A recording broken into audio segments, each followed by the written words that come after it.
that because honestly, these teams are going to be now using today's VOD footage as upcoming kind of reviews, right? So it's kind of hard if you're the coach or the IGL for these teams, because do you want to bring all your strats out, right? Do you? That's true. Do you want to show all your cards right at the poker table, or you want to keep some close to your chest so that you have a bit more later on? It's a bit of a hard balance, because obviously you don't want to be in the lower brackets, and perhaps the losing team in this best of 5 marathon might show more cards than the other, but again, it is contentious. Yeah, I like the way you put that, right? Are you going to reveal all your cards and go all in, bet the farm? Or are you going to kind of go just kind of safe and just go with the tried and tested strategies? I'm going to give a shout out real quick to the creator Czar, because he says, Snake built the hospital he was born in. When he slices onions, onions cry. Go Gen.G! Guys, I want to see that energy in chat. Who's for Gen.G? Who's for Crazy Raccoons? I want to see it. As we see a one-sided Ultron on Gen.G's side. And we talked about flyer meta in a map like Burn T'Challa and Domination. Yeah, locking in the Ultron, you're already up, I'd say, in this meta. I mean, it's poetic, right? You just talked about Snake being shouted out by chat, and that is honestly Snake's pick that they are so comfortable in, being high up in the sky, using that hit scan laser beam to make a difference. They've continued to ban out a Venom plus a Warlock. They don't want the Atom to have the Resurrect composition to make their way onto an ever snowballing element. Now, Crazy Raccoon's side, one-sided Star-Lord, right? That's huge. That's obviously NX's very comfort pick, and able to apply that aerial superiority. He's the Star-Lord main, right, that you want to get. But we talked about how NX and High-End kind of go for the Torch and Ultron. But the fact that they banned out that Ultron, they go to the next best flyer here with that Star-Lord. Shout out to King Soar saying, let's go Crazy Raccoon, smoke Gen.G. Oh, dude, we're seeing the smoke in chat, guys. I want to see how you guys are going to predict this one, because me and Multi are going to be just professional fans of this and not be biased at all. We're going to see a lot of strategist bans, and the Star-Lord actually is going to get banned out of Gen.G. So Crazy Raccoons do have access to the Jeff and Star-Lord, which is actually really good. We've seen a lot of Jeff plays. I wonder if Lastro is going to be a beast and go for another Shark Week today. Yeah, and also very interesting, right? Gen.G banned out the Venom, which I feel is a very targeted thing against Rip Picasso, right? Rip has been so good with those backline dives on the Venom, on the symbiote, and just able to distract, or at least, at the very least, trigger the cooldowns of those strategists, and at the most, get insane backline wipes, right? So it is super targeted.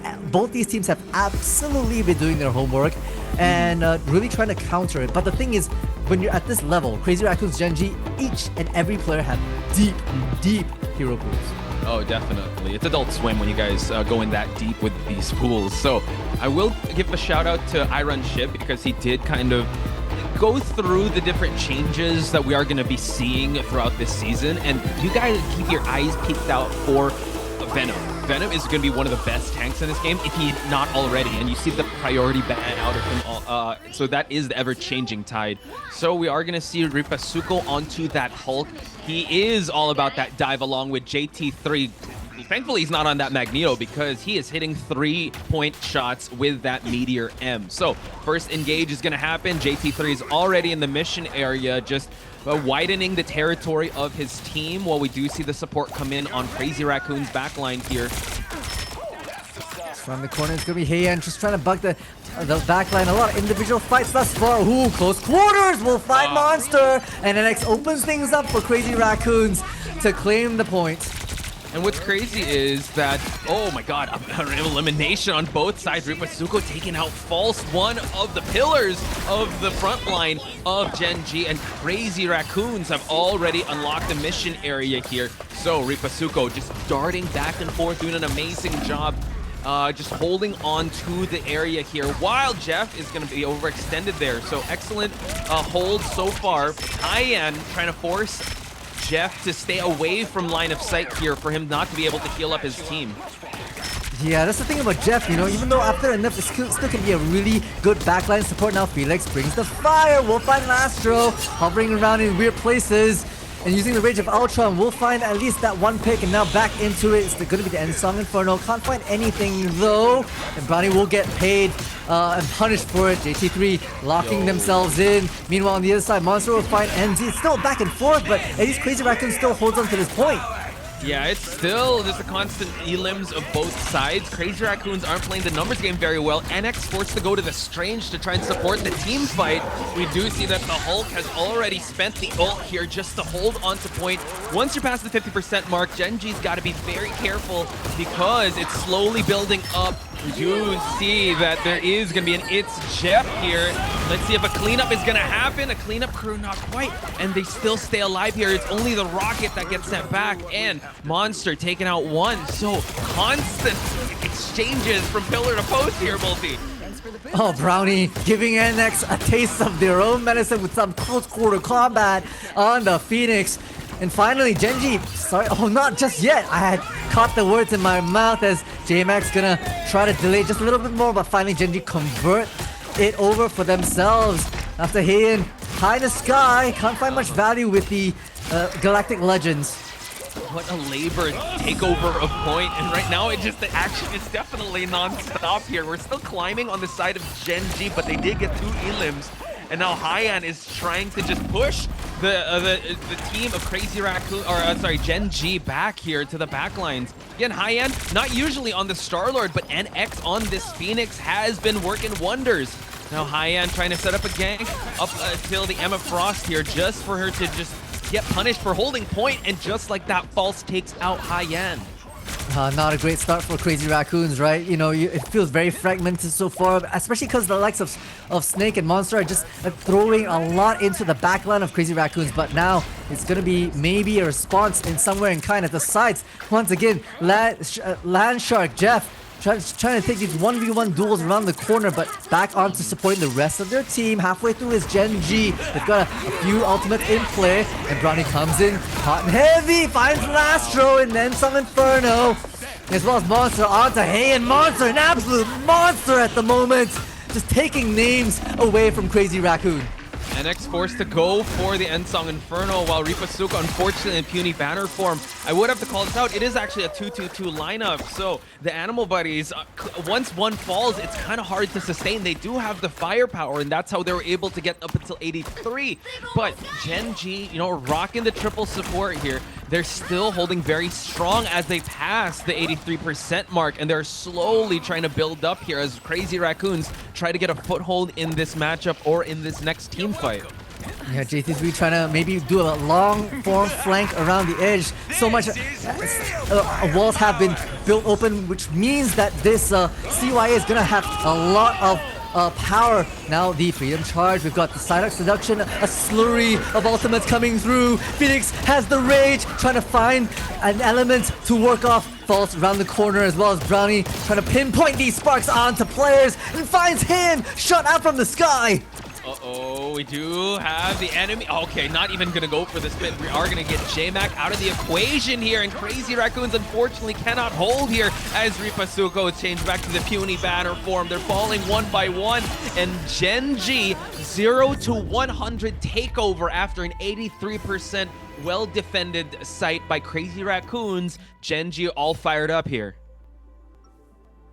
Posh, I need a brain upgrade. I need to triple the size of my frontal cortex, because the way Crazy Raccoons and Gen.G are playing is too complicated for us mere mortals to have to deal with. Honestly, their style of play is very similar to each other, very fluid and very dive-esque, but not overcommitting each of their pushes, right? And whenever one does, they get punished for it. And so honestly, it's not necessarily how good they're playing, it's how it's capitalizing on the mistakes that each of their opponent make.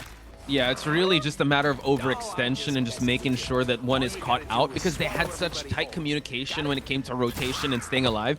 The engagements were quite long, and you saw how well Crazy Raccoons were able to hold up here. We're going to see a bit of a switch up here. We got Luna and a Cloak and Dagger, probably a little more sustained here on their side. Still rocking the 2-2-2, while Gen.G are still have that triple support. I say if you're able to claim the sky, you already have an advantage in this game and in this map. And Felix is showing us just that. Monster now with the Freedom Charge, and Hoodie actually taking out Lastro even before the mission area is unlocked, forcing Ripasuko to go for the ult as well as NX. And once the dust settled, it is going to be a 2-for-1 trade-off here, but we are seeing a still 4v4 here, but we all have the Galactic Legend online, while Marvel is going to try to go for a dunk and take out Hyan in the process and join the team fight to just try and hold for Gen.G, but it seems like Crazy Raccoons are going to take the point. I mean, what a play from Gen.G, to be honest. They had a play, they sped through with the bubble speeds from Jeff to be able to just push their way into Crazy Raccoon's spawn effectively, but hey, Crazy Raccoons was able to maybe add a little diversion around the corners. They split up and spread out, and that's the fluidity we kind of talked about. Now Monster applying pressure, we'll find Hayen on a Namor that's trying to give that Gamma burst onto for the Hulk team up as well, but now the Ultron Rage is online. Felix is hunting for those laser beams high up in the sky, while Monster continues to apply pressure on the peripherals. Yeah, I do see that Hyan has changed back to the Star-Lord here because maybe he had more value here instead of the dive, but Brownie is going to take out Hyan once again, so he's getting picked off and fed to Gen.G as Gen.G try to take over. You gotta use the animation cancels because that's not going to be there for long. You might as well use it. Dust is settling while Brownie now, oh, it's actually NX that is going to go for the Ensong Inferno. JT3 with the Psionic Seduction. The ultimates keep on holding for Crazy Raccoons. We're at the 50% mark, but we've seen this story before. Can Crazy Raccoons change things up? But no, it seems like Gen.G is going to be able to try and hold here. Hoodie playing hide and seek behind the corner. Felix applying a vertical pressure on to Rip in puny banner form, and now hunting for a second that's high and taken out of form. And Gen.G claim back at 65% for Crazy Raccoons. We've seen the story before, just not too long ago. Yeah, I know. I paid for this ticket. I played this game before. Says, I forgot his name from Squid Game. But Gen.G can actually repeat that same type of domination. We're seeing another adjustment on Hyan's side with the Bucky. However, still the triple strategist is working very well. Brownie with that carry of a duelist. Felix now coming on in with that rage just to force the engagement to happen in their terms away from the mission area as JT3 takes out False. So a 1-for-1 pickoff, but now it seems like NX wants more. Yeah, at least Falls came back with the BRB, and now Snakes already popped the CYA, so a lot of boost coming up, and NX round the back finds Snake, and still is hunting for more in the high grounds here. Has to really carry a lot of the team to continue on the fight around the point for Crazy Raccoons. Now Hulk has popped up the ultimate form. These hands are rated E for everybody, says Rip, and finds Falls in the midst of it. Monster out of action, no more Vanguards for Gen.G, NX, Phoenix out of action. Gen.G is starting to crumble a little bit more, and Crazy Raccoons take back this point. That was an amazing Ensong Inferno. I mean, they should really change this name of Ensong. It's not the Ensong, it's only the beginning of this Phoenix by NX. And the way that they're able to build it up, this could be a beginning for Brownie as well as they try to make their way towards the point. Hyan is going to try to force the cooldowns away, make it a 2v1, but you still have the Jeff to worry about. We also have the Kraken impact once he gets that crowd control. We're going to start things off with the Psionic Seduction, but a big clap onto Hoodie is going to make this a 6v5, and now ultimates are coming out for the sustain while Crazy Raccoon is forcing the overtime. Snakes looking for a pick, finds NX, a crucial one for Gen.G. Now over time, they're obviously pressured to want to get back into the fight here and claim the point for themselves. So Brownie goes in for the Sparks. The Spark control is big onto JT3. Emma out of action. Lastro as well. Gen.G find the footing and claim back this point for themselves the moment Rip's out of action. They flip the point at 99. They keep doing it. And Monster is going to just take out J-Mac, a big stagger, out of sync. Crazy Raccoons. They have one big team fight left. They're going to still stick to their same type of lineup since that's what got them to the dance at 99%. No portal in. They're going to have to walk. They have to march their way down here, multi. So can Gen.G actually stave them off from actually gaining any ground here? But we do see that Captain America is going to try to attempt to disrupt the backlines here. Yeah, Monster doing so much work to reset those cooldowns, but NX trying to make it more painful for them. Hoodie's right there with them as well. Okay, it's gonna be Felix coming out with the Rage of the Ultron, trying to get some picks, and hey, and another one! An early pick onto hit is a big deal. Now the Yum Yum comes out. They find 3! Off to the edge we go! That's only 1 down, that's 2 down even before dropping off the edge. And holy, Gen.G are able to secure this point for themselves despite Crazy Raccoon getting the first percent on the board. Wow, what an amazing ending to Gen.G's hold.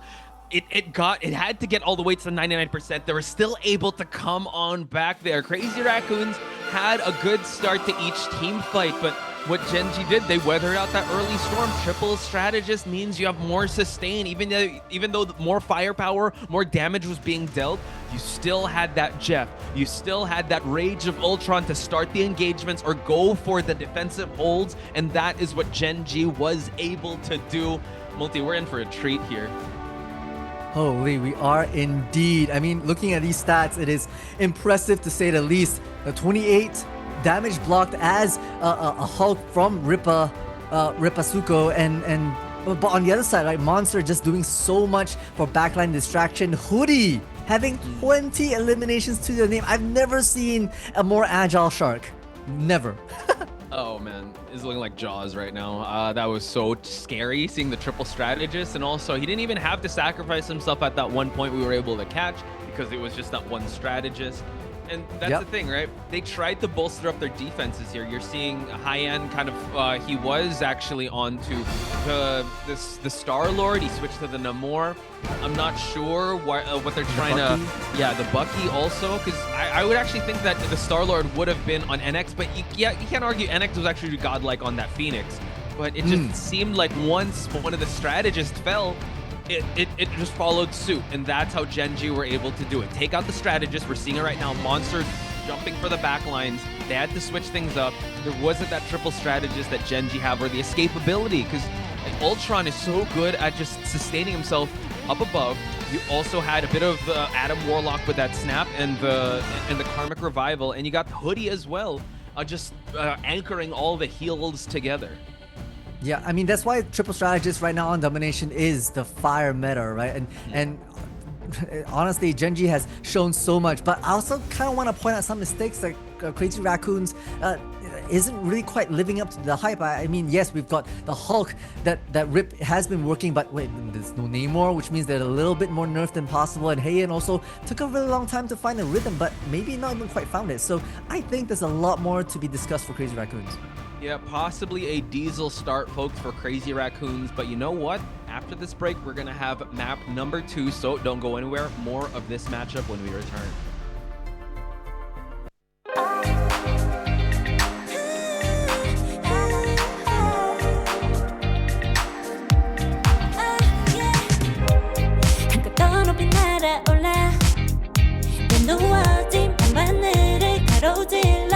Oh yeah, oh yeah. 필요할 때 내가 널 지켜줄게. 간절히 바라면 이루어지는 마법인 거야. 운명의 소리 들려. 여기서 저기서 날 찾으면 달빛이 날 비춰와. 시작해야 let's go. 어둡고 흘러는 우주 따뜻한 눈으로 감싸는 순간 신비롭게 녹아내릴 거야. 좀 더 기다려. 쓰러지지 마 끝까지 일어나야 해 어딜 가든지 극복해 힘은 너에게 있는 걸 소리 높여 노래를 불러 작은 걱정 따윈 던지고 최선을 다해 자충을 쳐봐 어둠이 떠 날 때까지 아름다운 꿈을 밝혀봐 우리에게 달려서 그 세계 오면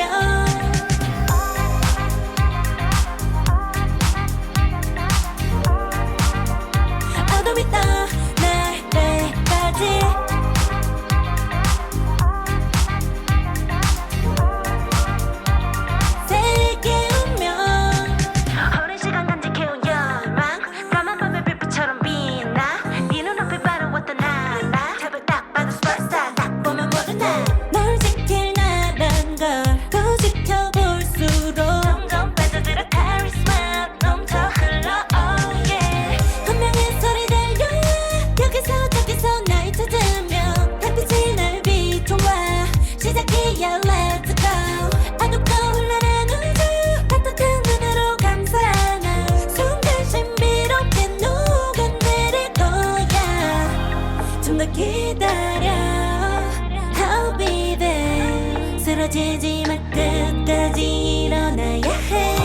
어디까든지 극복해 힘은 너에게 있는 걸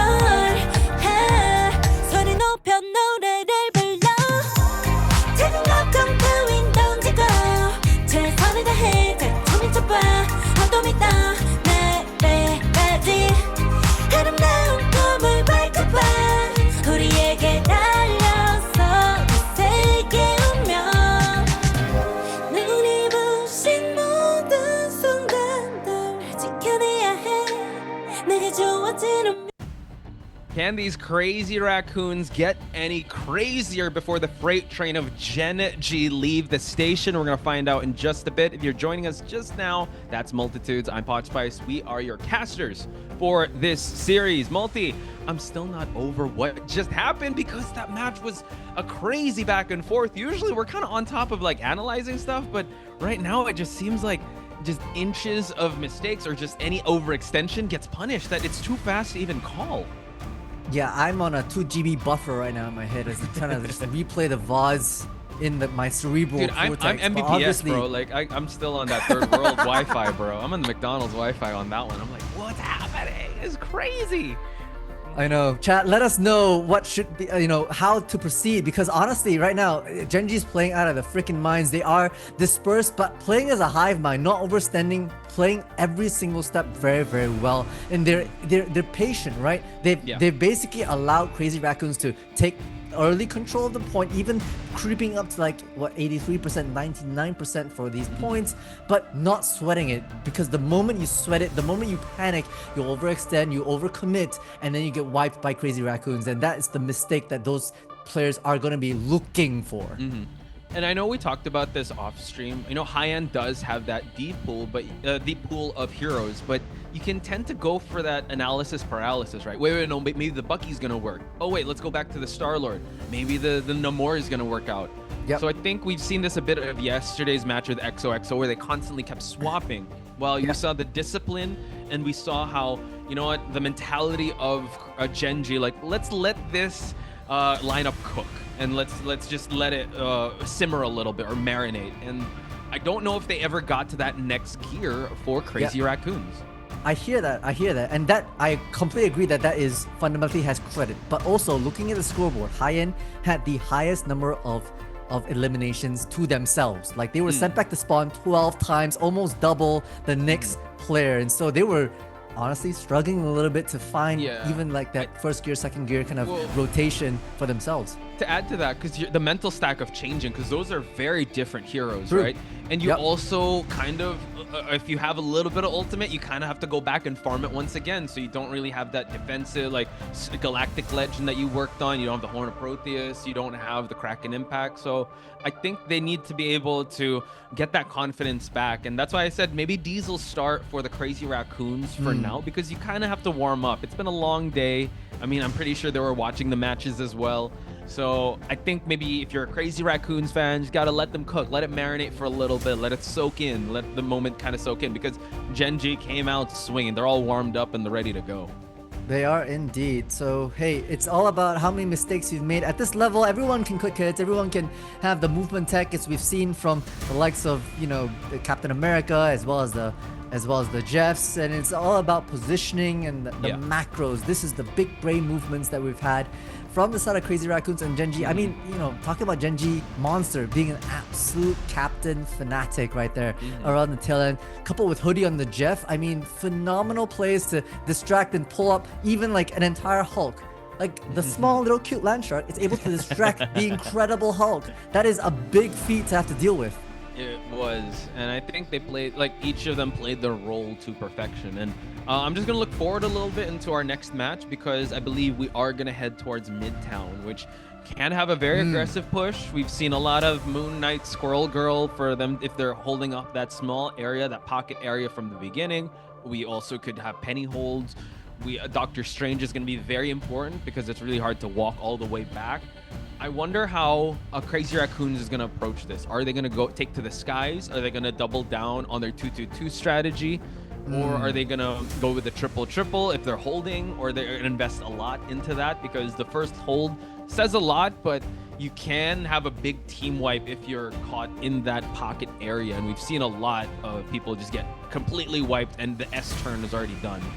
It's true. It's true. I mean, Crazy Raccoons have been really rocking the flyer meta at the moment. I mean, flyers have really skyrocketed since Season 4 came into play, and I feel like there's a lot that is being supported, especially because Angela, another flyer here, if you're able to utilize them fairly well, I think it can really support your duelists in providing enough distractions. So that'll be Crazy Raccoons. On the Gen.G side, I was just peering to my notes about Midtown, and interestingly enough, they pulled a strat that I hadn't seen before. They run a penny on defense, right? And they throw the spider nest into hotel, but they don't camp inside, right? They actually use the spider nest as a zoning tool to allow safety of the karmic revivals, safety of basically a third of the map absolutely zoned out. And that provides a lot more map control for Gen.G on the defense. So I wonder if that's been picked up by Crazy Raccoons during their VOD reviews, or would that be a repeat from Gen.G? That's actually a really good thing you brought up. I hope they're not watching this, because if they are, they're gonna be like, sorry about that. Sorry, Gen.G. I didn't say anything. Dang it, Multi. We're gonna go with that strap. But hey, I'm pretty sure if they did their homework, which I feel like they did, they had a 7-day break. And I'll bring it back to the point that you did mention when it comes to poker terminology. Are you really going to bet the house? Are you going to just show all your cards in this one go just for this one thing? And then for that, you're kind of exposing or just showing what else you guys have been working on. Or are you going to save that, work a little harder for this, since this is a best of 5? It's really a marathon here. And I think also, one thing that we can at least hinge on here is that Crazy Raccoons are the ones that chose this map. So they might be aware of any of the shenanigans that Gen.G bring to the table come Midtown. Let's hope.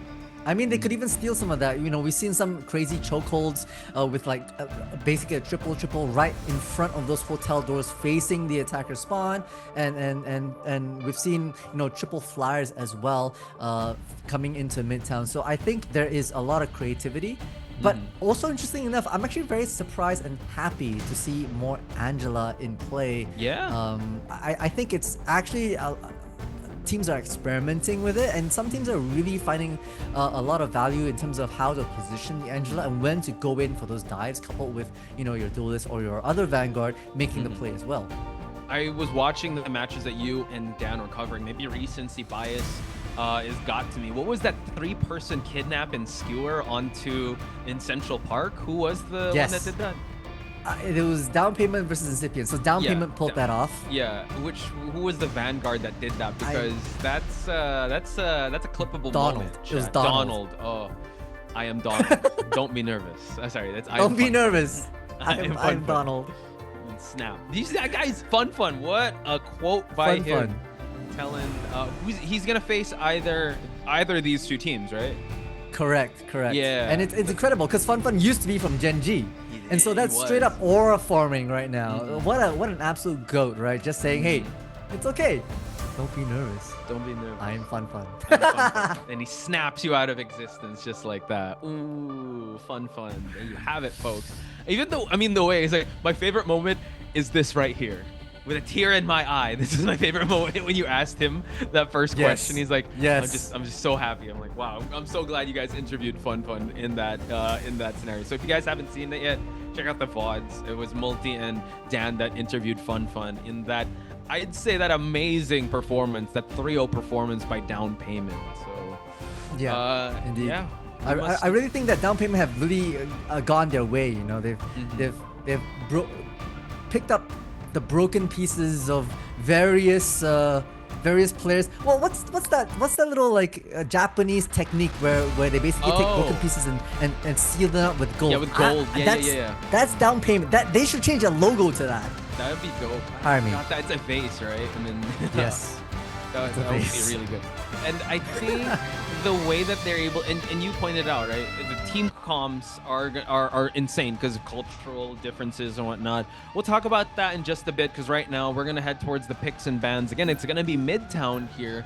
Let's see what Crazy Raccoons are going to do, since they're going to be the ones pushing out to get Herbie to read the Darkhold. Yeah, I'm thinking, hey, what kind of changes are you expecting in terms of the picks and bans from Crazy Raccoon, and just off the rip, right? Like the Captain America is one of them, maybe even a Jeff. But hey, we start off with targeting Snakes, Adam Warlock, plus the Carbon Revival. That's gonna be a big one out of the way. Plus they one-sided it for themselves, so fair. I like this. They do like those one-sidedness, but Gen.G like, all right, I'll raise you a one-sided Jeff matchup. And Jeff on Gen.G was a real big difference maker. So Yep. Hoodie, yeah, I'm excited to see how they're gonna deal with that. No Mantis in play, which is really good. Damage boosting on anyone is actually gonna be crazy. The Feast of the Abyss could just one-shot if he gets damage boosted.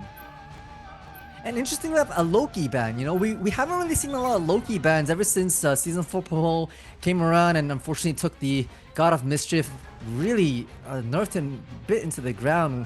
But possibly it's a bit of a respect play from Gen.G onto Crazy Raccoons. You know, we've perhaps see Haiyan or Lastro play a fair bit of that. And so maybe wanting to also stem the succession and the support of your backlines. Oh, I like this. Gen.G locking in the Star-Lord. Also, big shout-outs to Monkey Xiaobao and also Pegasus in the chat. Thank you also. They were just catching up to our conversation about Fun and Donald. So that was definitely a really good moment to clip. So if you guys could quote that. That happened in Asia, folks. Fun. Don't be nervous whenever you're taking a test. And wow, a one-sided Luna as well on Crazy Raccoon's side. So both strategists saved up, but they're not going to be allowed to use the Venom. So no dives, but on the side of Gen.G though, no Karmic Revivals or a flyer in the name of Ultron on both sides. Okay, I mean, fair, right? They perhaps respect Rip's Venom more than they respect JT3's Captain America. Okay, that's an interesting one. They continue to ban out the Venom for themselves. I don't hate it. We'll kind of see if it kind of works out for them. Yeah, so Gen.G actually having the Star-Lord also in this mix. I mean, there's a lot of ganks that he, or at least flank opportunities, especially towards the second wave, once you get to that upward ramp. So that could be a difference maker, since Crazy Raccoons also can use that Star-Lord. So I wonder how Gen.G is going to hold this. It seems like, in chat, you were getting the tour of Midtown. I know you're not be able to see this, but there will be a triple that is on deck here. Place your parlays now if you guys have any on what triple you think is going to be and which team you think is going to come away with the victory in map number 2. Will it be Crazy Raccoons? Will it be Gen.G? We're going to find out in just a bit, folks. Yep, it should go live right now. Gen.G not opting for the strategy that I kind of talked about that they ran a few maps ago. So it's just the standard triple, a lot of shields plus monster with these criminal hands to dish out knuckle sandwiches for anyone willing to come close enough, and JT3 will be the first one to meet them on board and almost gets away with absolute murder, trying to hunt down some of these frontline vanguards. But hey, Monster's trying to eat some of that damage for themselves. Yeah, Monster trying to make it a playground. He's gonna be swinging these hands, trying to hold up. That he got dangerously low. Gets the uppercut high and now finding himself a really good pick off of Brownie, but we get the BRB. So the triple tanks still hold strong. Triple vanguards, that is. But NX able to actually get the end song going so early on in this map. We clap our way to take out False. One of the pillars have fallen out. Another one bites the dust, says Crazy Raccoons. No more vanguards, but you do get a cracking impact here for Crazy Raccoons to get the team fight. Haiyan's finding their mark, you know, first elimination here in this map, and you know, maybe heard the casters talking, so had to step things up. And really with the Kraken impact and a lot of ultimates actually for the side of Crazy Raccoon. I'm looking at that strangling prison from Rip to be able to maybe find some isolations, maybe find some groupings against Gen.G, but Hoodie's got the Loki as well, so yeah, I wonder what copy he's going to do. The CYA is able to get the hold on to the point before the first checkpoint is unlocked. False doing so well with the Carbon Crush is also going to get the buff of the thing here. So they're constantly darting back and forth while forcing out a duo ultimate here. A triple one. Brownie, can he get a dunk? Takes out Lastro. So one of the strategists with NX running into Raccoon sends him back to spawn and also sends a Vanguard as well for his troubles. NX running rampant here as they push for the first checkpoint.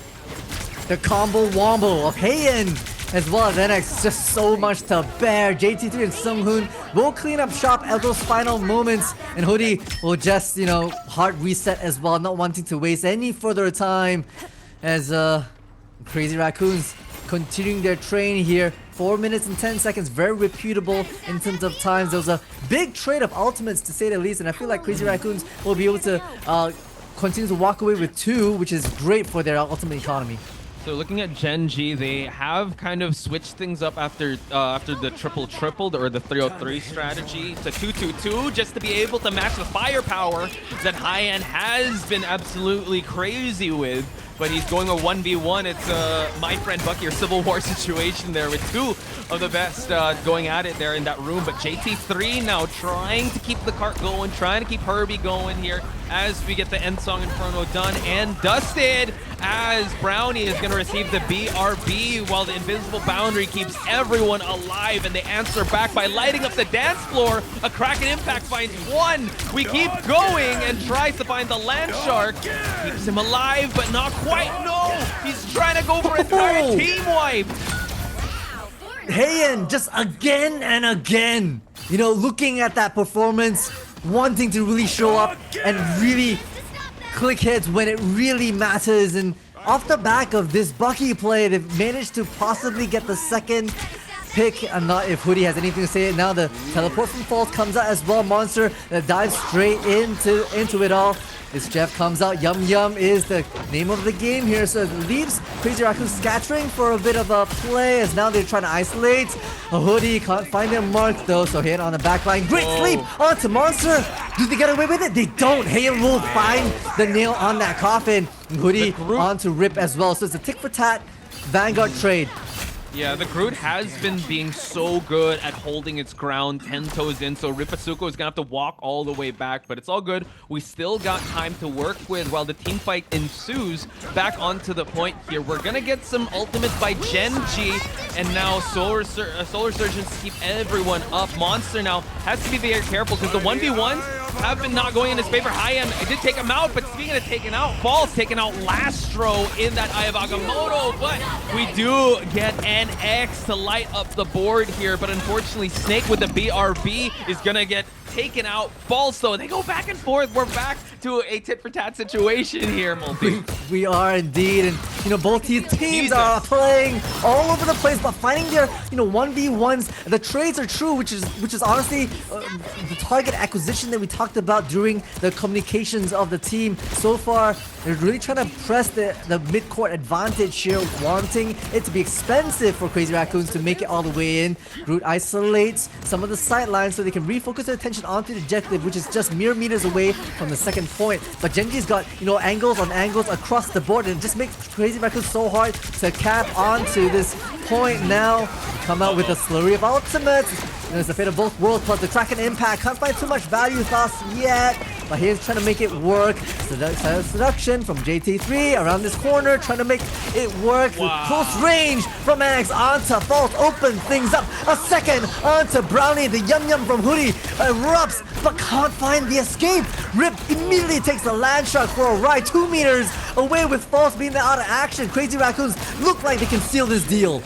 Man, the way that Crazy Raccoon played that team fight was so good. Even though they missed that Kraken Impact, they still had the defensive ultimates to work with, and they were still able to clean up shop. This was the High-End and NX tandem that is so deadly. That deadly alliance that they have is definitely online. No more Diesel start. They're definitely rounding the lap here, trying to get that third point. Gen.G are going to have to switch things up, which they do. It seems like Snake now is going to go for the Winter Soldier here.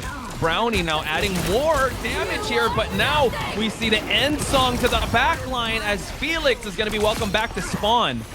Snake taken out as well, and so early on, it's a bit of a disruption for Gen.G.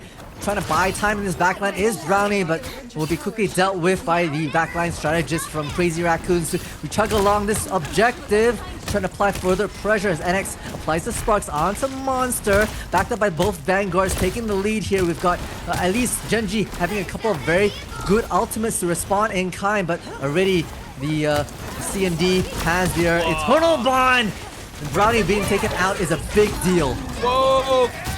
Strangling Prison just for him to get that crack and impact, that death mark onto False. False trying to hold on to everyone as the Eternal Bond coupled with the Psionic Seduction is going to try to hold Herbie from reading that Dark Hold. Hyan still setting up the sideline, the angles, and also with the end song take a 1v1 turn for the worst for Crazy Raccoons. They try to still hold on here, but Gen.G is able to kind of clap back here to take out JT3 and Ripasuko.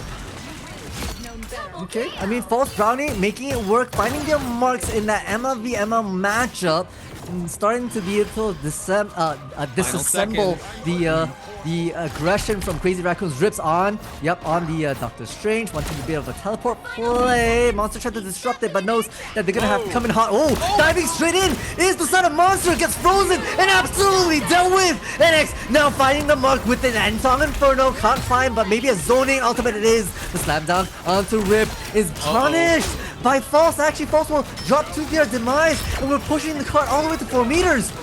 My goodness, the Monster changing to the Captain America, cleaning up shop just a little bit. Hoodie is also taken out here. They don't have that much sustain. False is on the Angela to try and push people off this point. Overtime is triggered, but the feed is lighting up red by Crazy Raccoons. Can they try to hold on? Angela's trying to hold on to point here, but unfortunately, they were not able to stave off the advancements of Crazy Raccoons. In chat, I will have to point that out.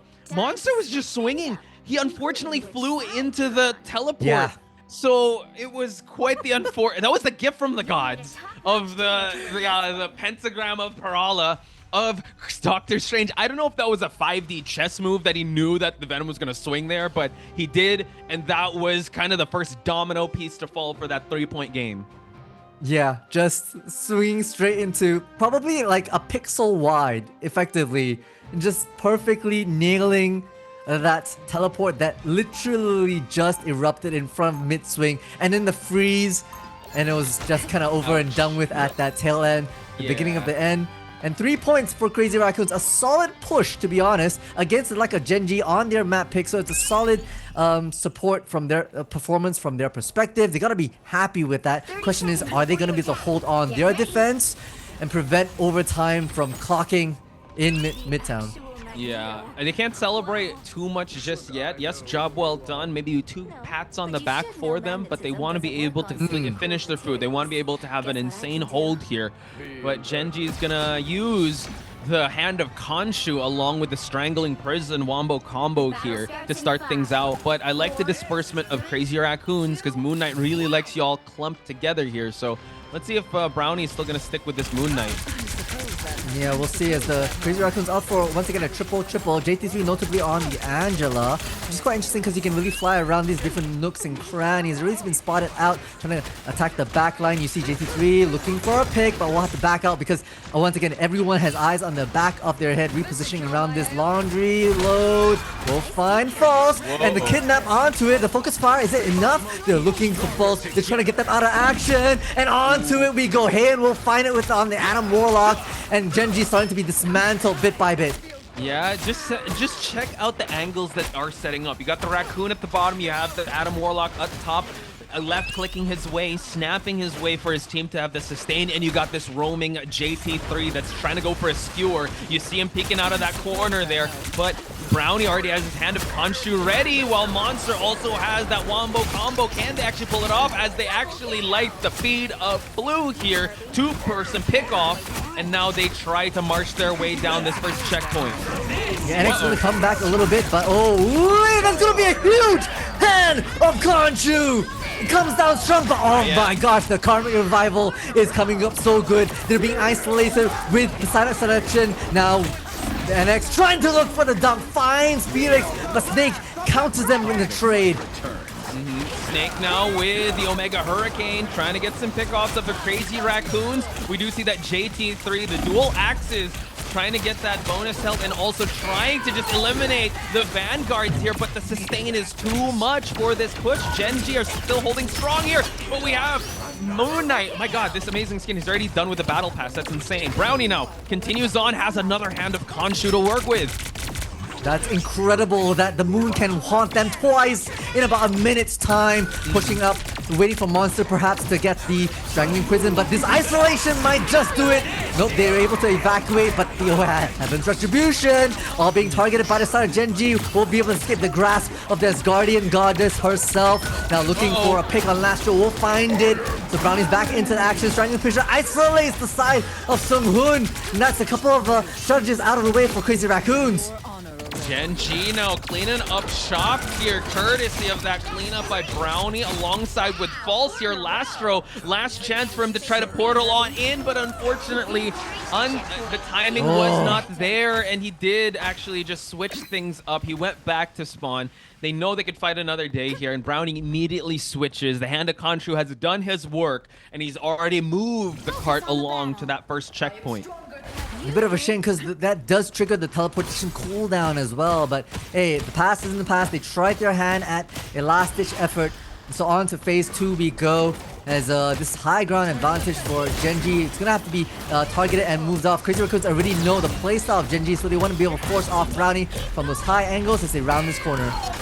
Okay, as they round that corner, we have the Psionic Seduction. Is it strong enough? NX actually taking out Hoodie from the back lines, and now 2 get taken out by Gen.G. False trying to go for the Warlock Elim, which he does, and Brownie now just 1v1. He's able to actually get so much value out of that trade, but Crazy Raccoons light up the feed red here as they're able to have an excellent hold midway through the second checkpoint. Yeah, Monster's gonna have to hard reset with the rest of the team so far. I mean, I'm looking at what they have. They have the Eternal Bond. It's probably gonna start things off. And JT3 is not quite yet up to their Meteor M, but give them a few more seconds, and I believe that will be a super counter for the C&D ultimate. No, sorry, not C&D. That's the Invisible Woman, the Visible Boundary, probably to make it open for themselves. True. Actually, it's Felix on the CND and Hoodies on the Invisible Boundary, but they have a lot of checks they can cash. They're going to wait for the most optimal moment to actually do that, while Crazy Raccoon's slowly building up. We have a Soul Resurgence, Meteor M, as well as a, Strangling Prison that's going to be utilized right away, just keeping them at bay with the Kraken Impact for the cleanup here. Can he find anyone else? The Karmic Revival is actually going to be here, and they're not able to actually use the Kraken Impact, and the Psionic Seduction right away. Once everyone is spilling out of the Karmic Revival, we're going to see a 1v1 from behind here as Brownie takes out Lastro and use the end song Inferno. The songs are singing by the Phoenix as Gen.G is marching their way down towards the second checkpoint. Crazy Raccoons are trying to pick off Gen.G, but the hold is still quite strong here. We're trying to go for Ripasuko with the Psionic Seduction, but these walls are holding strong for Gen.G to get a 2-for-1 wipe off here, and Ripasuko able to take out Snake and Monster. So Crazy Raccoons are going to force it out down to the wire here. It really is, and in the chaos of it all, Gen.G's actually managed to almost push the objective all the way to the end, but now being stalled by Crazy Raccoons, they're gonna have to kind of regroup themselves into the next movement. I feel like Snake has been so pivotal on that Bucky, and so looking for another pick is gonna be important. Left on this corner, not a lot of ultimates online just yet, just Lastro on this Soul Resurgence that could be used as an opening barrier, so just everyone hovering around trying to not get eliminated too early and just farming those percentage points for themselves. I like the flank around from the side as well. Brownie plus I think False or Felix looking for those side picks. Snake gets sparks on them, and X tries to envelop them from the backside. Whoa, and X taking out Hoodie from way back, and JT3 already on this Magneto gets chokeslammed quite low. Meteor M for the defense, and it seems like final seconds here in Gen.G are slowly crumbling to the hold of Crazy Raccoons as Tyan from up above taken out left and right. Hoodie now onto that Doctor Strange. We're gonna get the big stagger on the side of Gen.G. Hoodie has to teleport onto point in time here. Can he actually get it? The clock is winding down. Oh, he gets interrupted. Oh no! So that's quite unfortunate, and just like that, Crazy Raccoons tie up the series. That is impeccable, right? To have the forethought, always they're gonna try and portal in, and you deny that at the last, literally at the last possible second, Posh. Beautifully done. We can naturally tell why this is Crazy Raccoon's map pick. Yeah, definitely. If you guys were worried about Crazy Raccoons, I think they're all right. NX getting that MVP, tying up the series. Again, they know it's a marathon domination. You know, they're still trying to find their footing, but can I just say NX and High-End were really good when it comes to the elims here. We're looking at the stats here. NX having 34, 10, and 1, while High-End 36, 6, and 11. 15 and 19 final hits respectively. So Crazy Raccoons, yeah, just diesel start, but right now they were definitely firing on all cylinders. Yeah, and you can tell that they had basically strats for different corners of the map. You look at that last final push, it was NX and Heian flanking around the backside, and once they got, I think, Brownie out of the way as the opposition Phoenix, it was just High-End. Not even like dancing around, not even jiggle peeking or anything, just high up on the Grand Central Station, firing left clicks after right clicks after left clicks, and it was just so well coordinated because then it enveloped Gen.G into a bit of a sandwich with Crazy Raccoons on both sides. Did, and also if we take it back also, it was, I mean, they actually had a really good team wipe, but that Karmic Revival in that small room under the tunnel, it really helped out, and unfortunately Snake kind of queued a little too fast. He had the Kraken impact, but unfortunately he was out of line of sight onto that Karmic Revival, and they had to force the Psionic Seduction for them to try and win that team fight. But I think we had Seonghun onto the Fate of Both Worlds, so they were able to survive that. And I think that was kind of the beginning of how Crazy Raccoons were able to have a good defensive hold. So amazing back and forths, and Multi, we are at a 1-1. And I don't know if lucky number 5 is in the horizon, but I won't be surprised. I wouldn't be surprised indeed. I mean, it really looks like they are bringing their A game. Perhaps none of the cards are being held back. Perhaps they're holding nothing close to their chest. It's bare all right now. But we'll have to see what Gen.G responds. You know, they've lost against Crazy Raccoons on map number 2, and it will be their map pick in just a short while. Let the teams kind of regroup and think of new strats and new plays for map number 3. And we'll give them that space. We'll be right back for map number 3. Just around the corner. Don't go anywhere.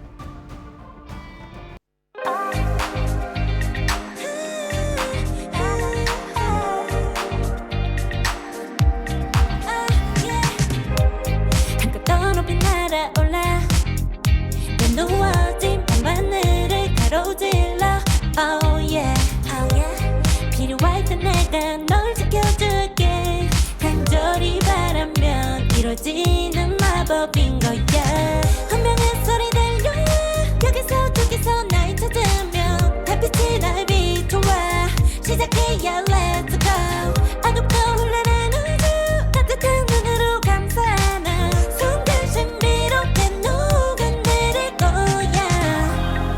기다려 I'll be there 쓰러지지 마 끝까지 일어나야 해 어딜 가든지 극복해 힘은 너에게 있는 걸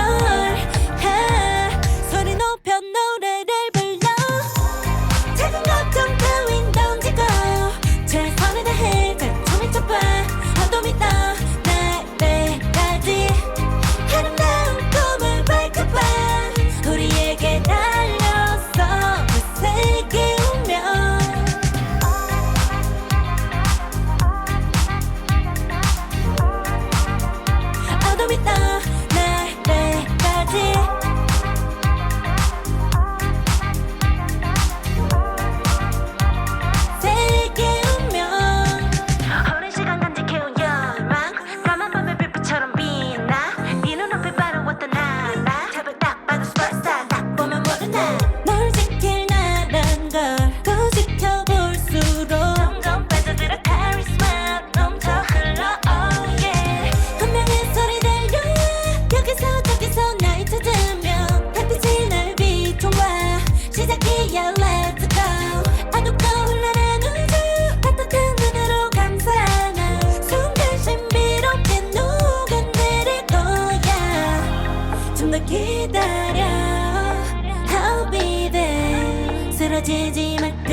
극복해 힘은 너에게 있는 걸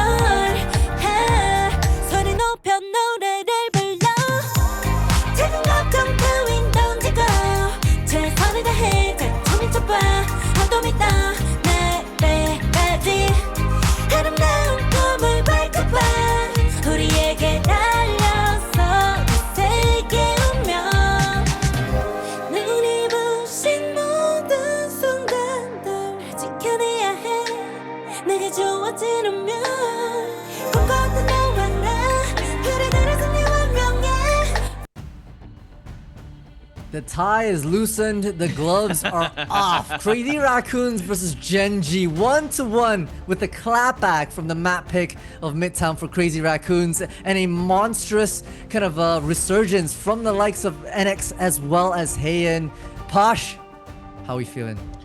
I'm feeling like this is gonna go the entire best of 5. So chat, if you guys cancel your plans this Friday morning, afternoon, or night, because this is gonna go the full distance, I believe. If we're gonna see Crazy Raccoons up the stakes, up the ante, as we did hit the ground running with Gen.G. Gen.G have to match that same type of ferocity and also that same type of speed. We're gonna head towards Symbiotic Surface here for our next match, Clintar, which is a map that, wow, I'm actually reminded. We haven't seen this map all playoffs. It's usually Central Park, Yggdrasil, and also Baron T'Challa and the Hall of Jala. But this map, I kind of like it. And Gen.G coming into the grips of like, okay, we lost that map number 2.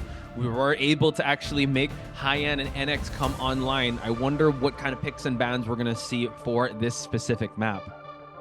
Yep, it's very interesting because apologies, the Symbiotic Surface used to be a favorite basically during the stage 1 era, and I felt like it was played around a lot. I look back, actually these two teams have faced off each other in months ago in the playoffs, where at the very upper bracket semifinals moment, Crazy Raccoons sent Gen.G down into the lowers and then remet again for a lower bracket finals where Gen.G was able to put Crazy Raccoons into 3rd place and advancing Gen.G to the finals. And that's a bit of history between these two teams. And they obviously have a bit of a revenge arc, a bit of a deep-seated friendly competition is probably the most PC way of putting it. Yep. I like what you said there, because now it kind of puts into context. It's a 1-for-1 right now, technically. Crazy Raccoons sent Gen.G to the lower bracket, but Gen.G sent them out of the tournament. So I feel like the revenge arc is way stronger on Crazy Raccoon's side, right? And they did end up in 3rd place, so you end up fighting a little harder just because the conversation we're having is always between Crazy Raccoons, Rejects, it's always those two. But, sorry, Gen.G versus Rejects. But Crazy Raccoon want to enter that group chat. They want to be in that conversation, and if they're able to actually win round 3, they could definitely they won't even have that conversation. We'll be shouting Crazy Raccoon's names up until grand finals if that would be the case. But I digress. We are going to head towards the picks and bans here, and I like how Crazy Raccoons has taken out Ultron, because Ultron, for me, was one of the biggest factors in map 1 for Gen.G to get that victory. Yeah, and also interesting enough, Crazy Raccoons had Ultron banned against them in map number 2, so having them lock that in, I'm thinking Heian's probably gonna take it, or perhaps, it's probably gonna be Heian, who has honestly, in my perspective, one of the deepest hero pools I've seen any player here in stage 2. I think it's either Heian or NX. I wonder if they're going to ban out the Human Torch, but it seems like more respect is going to be put onto the Venom, while Crazy Raccoons are going to take out that Warlock. And in Symbiotic Surface, Warlock there's a lot of good places for you to do that res with. And it seems like Gen.G, second time, or at least I think this is the 3rd time they've locked the Star-Lord and the Jeff. Jeff is really good, but interestingly enough, they want to lock in the Star-Lord instead of going for, like, let's say a Torch, or going for another Flyer or another Vanguard of choice. So let's see if it'll pay off in the end. Let's see indeed. It's interesting that they actually chose to continue to ban out the Warlock, because Hoodie is typically the one that plays either a Jeff or a Warlock. But hey, at this level, you could easily ask one of the other strategists to pick up the Atom. So they'll go ahead and ban that, as well as the one-sided Luna Snow, reserving it for themselves. Star-Lord, you know, likely gonna be on the side of, I want to say Hoodie, but we'll have to see. Is what's that final ban? Torch. Torch. Yeah. So I like that because at least you're limiting the Flyers to just one on the side of Crazy Raccoons, and Gen.G have the option of actually using the symbiotic bond of Jeff and Venom, because that was not banned out. So I think that is going to be a really big factor. And we note that Gen.G, Hoodie, Monster, and I believe False, really good divers. I wonder if Monster is going to switch that Captain America up for that Venom, since they will be holding first. So are they going to go triple Vanguards? That will be the question as we head towards the match. Yeah, very interesting indeed. I feel like Monster has really been working their rounds with Captain America. Despite them not having, Captain America not having the highest picks nowadays, it's been a little overshadowed by Magneto as well as Venom as Emma. But hey, a terrific captain can literally go all day, and we've seen Monster be an absolute nuisance during that domination match. And I felt was one of the pivotal key playmakers for winning that domination. Yeah, and I'd say also Captain America has fallen a little out of priority because of the changes. I mean, it is harder to get the pickoffs with him. You have to be skilled and godlike for you to be able to get that. So we'll just have to see. Crazy Raccoons, NX actually scouting on ahead to see if anyone is there. We're going to switch things up to that Phoenix because you definitely need that hit scan, especially going down this alleyway. Yeah, Hoodie and Monster are already trying to hide in the corner. Their hiding spots has been sussed out, so hide and seek playtime is over as Brownie just trying to wait out some of this. Sparks goes in for the spin to win, but the sustain from the Cloak and Dagger is a bit too much and can't find an elimination with it. So back after the teleport, the backline we go. Yeah, so I like that they're playing patty cake, but you have to note that Crazy Raccoons have that triple strategy just to go with. Hoodie now just trying to eliminate the Flyers from from an angle here. Gonna try to take out the Ultron as Brownie is trying to force out the cooldowns here as Monster picks off the strategist one by one. These fists be flying and they're taking out strategists.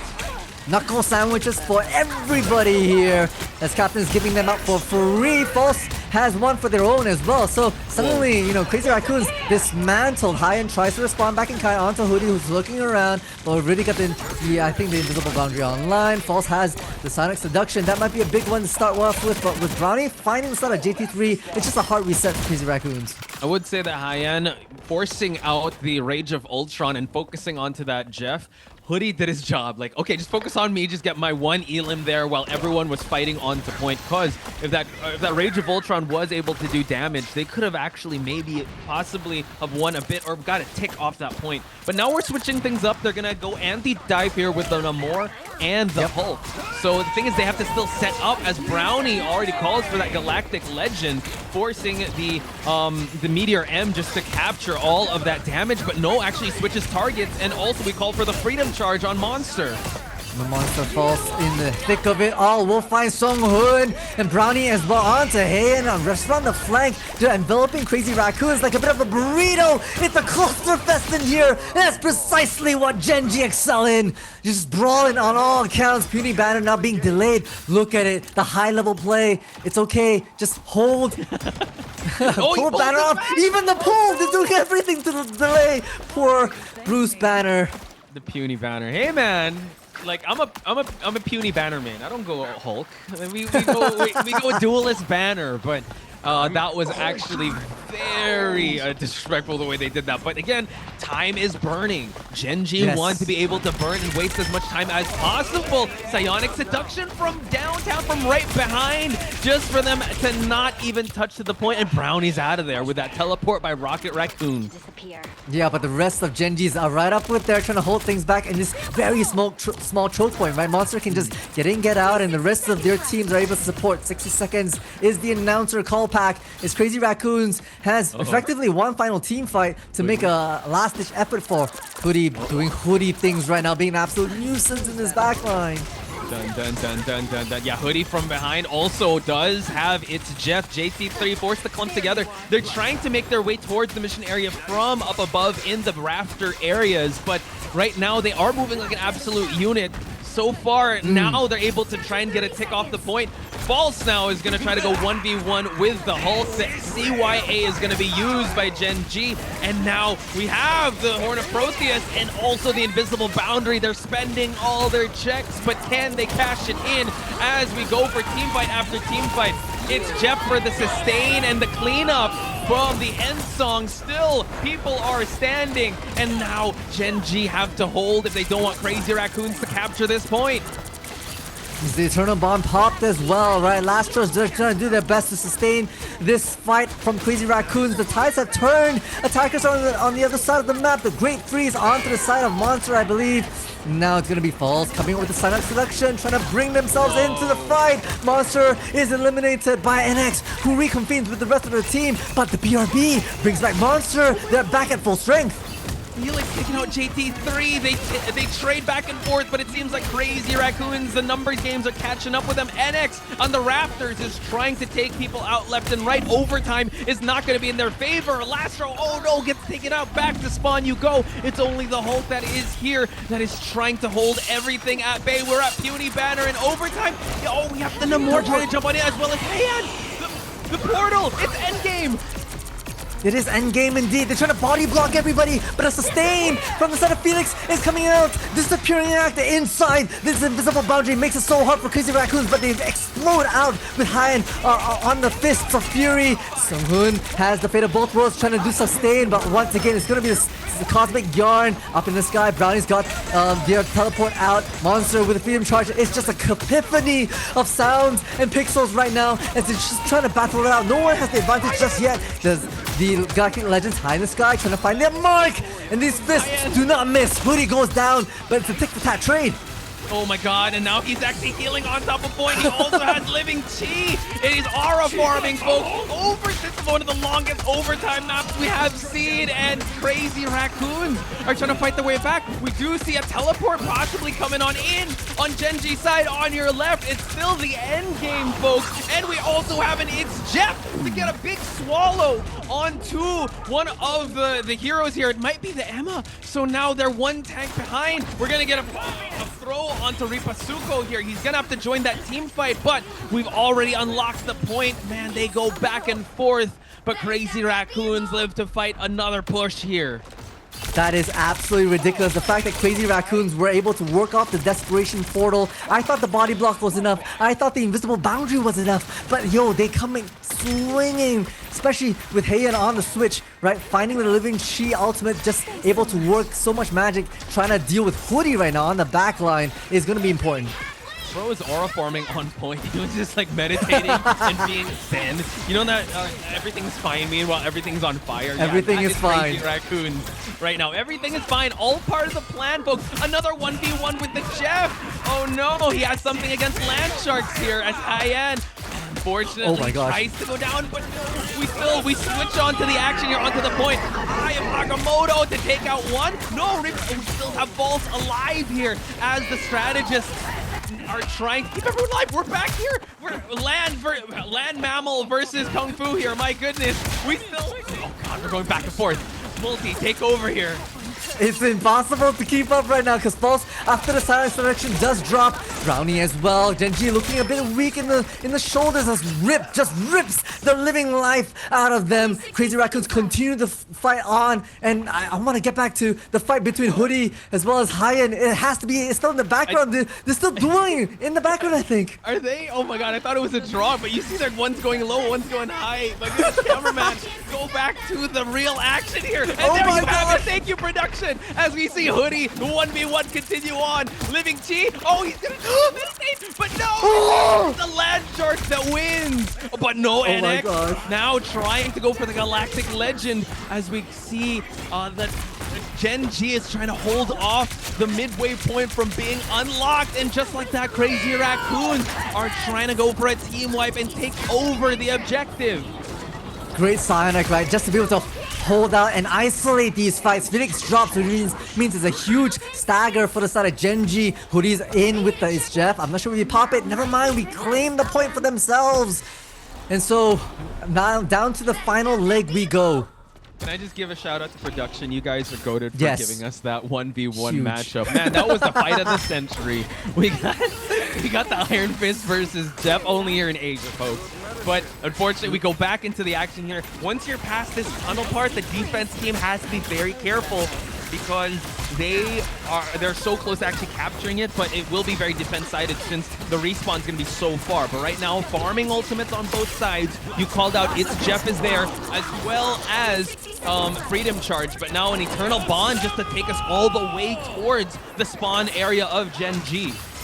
Monster realizes his back team is required, uses the Freedom Charge to push the way all the way back, but Sunghoon finding a nice shift click onto Brownie. The BRB brings back the Store Lord, and the CY immediately pop to provide Gen.G just a bit more sustain as Monster attacking the back line, trying to disrupt all these. Once again, Heian absolutely aura farming in the midst of a gang fight. Is Brownie finding Sunghoon, back line targeted, and the spin to win will also find Snake.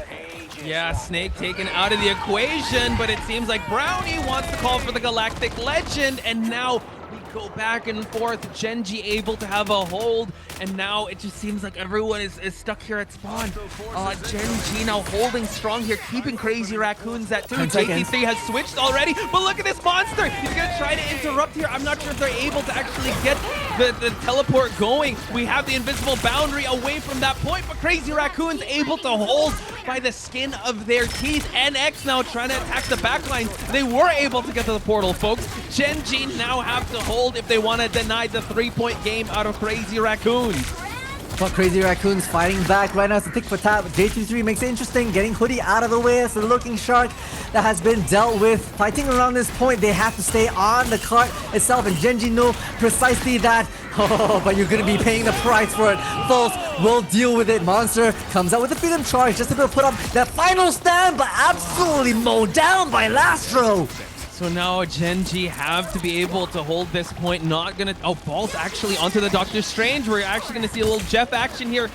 Back for a rematch, and Hoodie taking out High-End. So now it's a 5v6 as the overtime meter slowly dwindling away. Monster now picking off the back lines as we go for a 4 versus 5 situation, but Brownie making the numbers game pile up against Crazy Raccoons. We have another Captain America in the name of Rifasuko for him to just hold on to point. You want to be able to have at least 2 people in the area for them to push past here, and Hoodie taking out the eye in the sky. That is NX. Can he provide more damage here for them to hold strong here? Overtime right now is hanging by a thread, Multi.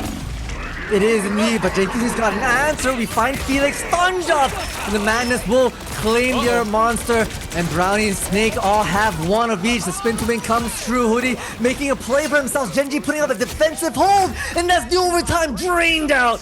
And Crazy Raccoons is denied that 3rd point. Can I just say the way that they were able to at least get that 2-man point, they had to climb Everest to just get there. The hold on unlocking that point was one of the longest overtime games that I have personally seen. And I'm sorry, Multi, I think I have that overtime curse going, bro. I think so. I think we got it. It's passed on to you, man. I'm so sorry. But oh, man, people are still kind of losing their minds with the 1v1. It was a 5v5 on point while you have the real main event of Jeff versus the Iron Fist, and High-End going the Iron Fist. A very unconventional pick, but my goodness, the way that he was able to push the point with the Iron Fist, which very unconventional, blew my mind. Yeah, I mean, exploding out of that last-minute desperation portal was Crazy Raccoons leading off the living chi, right? Once Heian was able to get that ultimate online, that was the turning point, honestly, for the side of Crazy Raccoons to convert the point for themselves and start the objective chugging along. But hey, ladies and gentlemen, we're going to have the rematch between Hoodie and Heian on stream B. Make sure that I'm kidding, because that match was unbelievably intense. And once again, thank you, production, for giving us the glimpse of Hoodie versus Heian. If this goes 2-2, settle in Hell's Heaven, 1v1 right there at the center. a land shark versus an iron fist. I'd pay to see that. That's absolute cinema. I'd pay to see that. Yes, that would be absolute cinema indeed. No anonymity cruelty, because Land Shark itself is able to bring the fight over to Heian. But enough about that. We go on to this main point.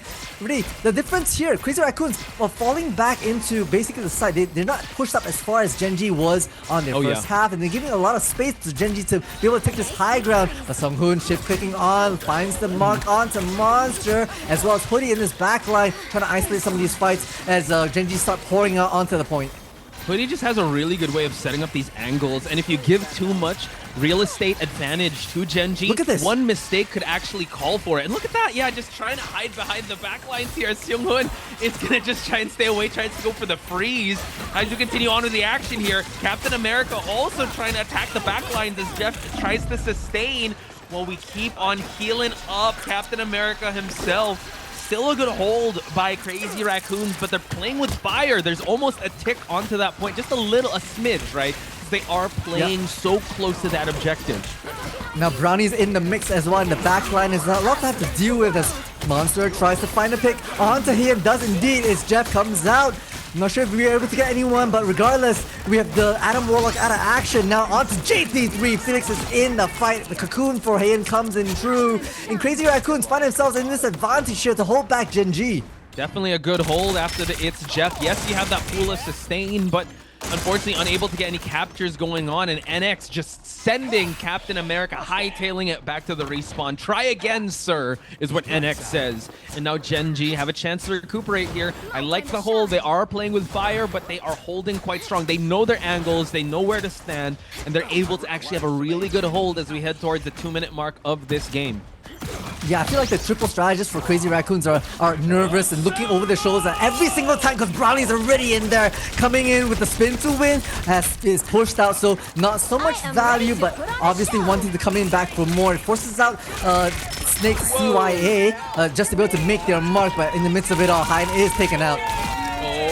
NX actually pushed on a little bit ahead just to take out one of the strategists and takes out Brownie in the process. We're still on that Galactic Legend as the strategist hightail it out of there. NX still wants to get more down as possible. High-End chose not to cocoon, had to walk back to spawn, and Crazy Raccoons having an amazing defensive hold for now. So I really feel like it's gonna go down to the wire here, Multi. Look how far back Crazy Raccoons pushed out just to be able to clear that back line and find Monster, right? It's a crucial pick that allows them to now refocus their efforts forward onto the rest of the team, because Gen.G, they're doing a decent job with basically trying to flank and envelop Crazy Raccoon, but Crazy Raccoon are doing honestly a better job in terms of isolating and maintaining survivability of their backline. Dude, Hoodie wants that smoke with Star-Lord. He wants to smoke with everyone. He wants to be able to distract, and that's what he's able to do. Can they actually push? We're less than a minute away here as the strategists are all clumped up together, and we do see that Invisible Boundary is going to force out a team fight here and force out defensive ultimates. Another swallow, but has he actually gotten any value out of it? We do see that I think it was the Magneto out of this team fight, so now the strategists are free pickings for the Captain America, but Seung-hoon with the clap to take out Hoodie and save up the strategist that was saved. And also, speaking of saving strategists, the BRB for Hoodie to get back into the team fight could be the difference maker for Gen.G as they try to capture the point. Monsters trying to just go for the backlines, but backlines are staying very much sustained as Brownie with the Galactic Legend. No one has fallen just yet, Multi. Haven't just yet. Overtime clicked on. Gen.G trying to hold down the fort here as Brownie repositions up in the high ground, looking for some Vanguard meat for themselves. Now, Galactic Legends online. Brownie forces them back into the back line and finds Lastro in the midst of it all. And Gen.G lights up the feed blue. And X finds one in the midst of it, but I'm not sure if that's enough. Heian coming back with a Desperation Portal to deny Gen.G in this overtime. They have to push it, but not many people from South Crazy Raccoon are online. So I think we're deciding against it. We're just going to give it to Gen.G and regroup together. I like the discipline on Crazy Raccoon's side. That would have been another stagger on their side. Sure, they could have forced the overtime, but yeah, you called out the timing very well. He was going to come in alone without any reinforcements, so we live to fight another day. High-End still on that Doctor Strange. We let it climb a little bit, but they can't stay too content with just allowing Gen.G to take up space. Ooh, strategist out of action for Crazy Raccoons. That's not a great start. It's gonna let Gen.G just capitalize so much on it, especially with Monster just pressing the issue. Vanguard's finding 2 apiece, or 1 apiece, my apologies, as Crazy Raccoons basically has to do a hard reset after losing that team fight. Yeah, so now it just seems like they sent back to the spawn room out of sync 1 by 1, so they need to be able to come in all together here as Gen.G moving as 1 unit, trying to push this objective past the doors to the midway point. Hoodie once again. Man, I really feel like a Jaws theme should start playing, because once he gets to the backline, it's Shark Week. And right now, Monster is a shark of his own to take out any strategist that he has his sights set on. Eternal Bond just for him to push towards the point here for them to try and hold. But right now, it just seems like the healing pool of Jeff is keeping everyone alive. Yo! Yeah, it's a lot of sustain right now. It's just a bit too much for Crazy Raccoons to have to deal with. Rip actually had the Sonic Seduction, but was taken out by False, who had their Sonic Seduction. Looks like False was just a bit more seductive from that perspective as Gen.G continued their progression of the objective towards point number 2. Is it going to be any last-minute contest? Doesn't look like it, as Crazy Raccoons want to be able to regroup once again. Hayan popping over to the Bucky that we've seen in the past, wanting to do a little bit more, maybe push and pulls, having to deal with this backline monster that is Cap. Yeah, I mean, his Bucky was able to win a lot of 1v1s up against the Cap. I mean, his uppercut did get buffed, but Felix taking out NX. Oh, nice jump and fade away from JT3's dunk, and he's usually 1-for-1 with those. But right now, the Meteor M is out of the equation, while Falls takes out 1 from Crazy Raccoon. So Rivals math is really adding up for Gen.G to keep on pushing for this tunnel. Oh my gosh, they're gonna get past the tunnel, which opens things up for Flyers once again for Brownie and NX to take to the skies. Hayan once again having another switch onto the Ultron to really lock and load this final point, but Monsters ahead of the game. I think they're honestly trying to look for the backline divers, right? Like Brownie, like Hoodie, like Monster, who absolutely is dealt with right there. Brownie will find Hayan, NX pops the Galactic Legends looking for some backline chow to munch on. The dance, the spin to win, the sustain, the patty kick, too much to bear. Back into the action here. Okay, healing pool, able to keep everyone alive in the process. We still have a shark that kind of go for a swallow here. We stay away from it, but we try to stay alive with the invisible boundary along with the freedom charge to keep everyone alive here. 2 defensive ults, but they're trying to just push a little bit towards that end game point, and Lastro takes out Felix in the process. So now Gen.G has to kind of go back to the blueprint here and try to figure out a way to get this objective moving, since we are about to hit the 30-second mark. Brownie waiting for his mark to happen. We see Hoodie once again trying to get the attention of anyone and everyone on JT3's side. Captain v Captain around the corner, might be cornered by Hoodie. Not if Lastro has anything to say about that, forcing the shark off into the backside. Now Galactic Legends high up in the sky, does find Monster. It's a big one for the side of Crazy Raccoon. Brownie firing back onto Hayan, trying to even up the scoreboard here as the annoying store alert from the side. They have to make a play here. 5 seconds left. Monster turning up the heat with some teleport play, unable to touch. Overtime triggered. Yeah, they're able to do so. The teleport is there, kind of close to point here. Snake with the CYA just for everyone to have that sustain, but we have Monster with a big monstrous Ilium of Ripasuko, so the 1 Vanguard time out here before the team fight can ensue. We're gonna see that Maelstrom of Madness. Oh, and now spin to win to take out the eyes in the sky. Brownie gonna have that sustained as he's pocketed by Jeff, while NX is gonna try to go for the backlines. We spin away just for the backline to have BRBs onto False, and now still we're pushing for that overtime. They're fighting tooth and nail. We can get the swallow on to the Star-Lord, taking him out of the point. Only 1 person is contesting on the side of Crazy Raccoons, and the hold, they're gonna have to rush on back here, but they're gonna be 1 Vanguard down, 2 Vanguards down, and now they might be a little too late to the fight because Gen.G is knocking on the door, and they are able to claim 3-2 up against Crazy Raccoons. Their map pick, their win. They denied that 3rd point from Crazy Raccoons, and they pushed past that 123 meters after a brawl on brawl on brawl. I mean, this was a phenomenal kind of a series between these 2 teams, and we're only at the 3rd map. We haven't reached grand finals yet, but this is one of my favorite matches to watch. Seriously, we had everything. We had 1v1s. We had excellent ultimates back and forth. I mean, the match of the century was definitely the Jeff versus the Iron Fist. So that already had a 5-star rating in my book. But man, it really went down to the wire. If that Jeff ult did not get that swallow, the team fight would have been Crazy Raccoons, but you just take him out of that equation, able to pick off the vanguards left and right, and it was really a numbers game. And it really comes down to the X and O's, or the ones and zeros of this all. And man, this is just so evenly matched. It really is. It comes down to the absolute wire, and yes, the scoreboard accurately reflects it. Look at how many eliminations all these teams have. I'm looking at Brownie, right? 53 eliminations with 23 final hits, and that's not even the MVP. Monster, just 56k damage blocked. Unbelievable. Not to mention 20 final hits on a Vanguard, by the way, and he did have to switch to that Strange, so he was doing really well from the start to the finish here. So that's what you kind of want here. I mean, Monster and False, the pillars of the Vanguards on Gen.G are definitely holding strong here.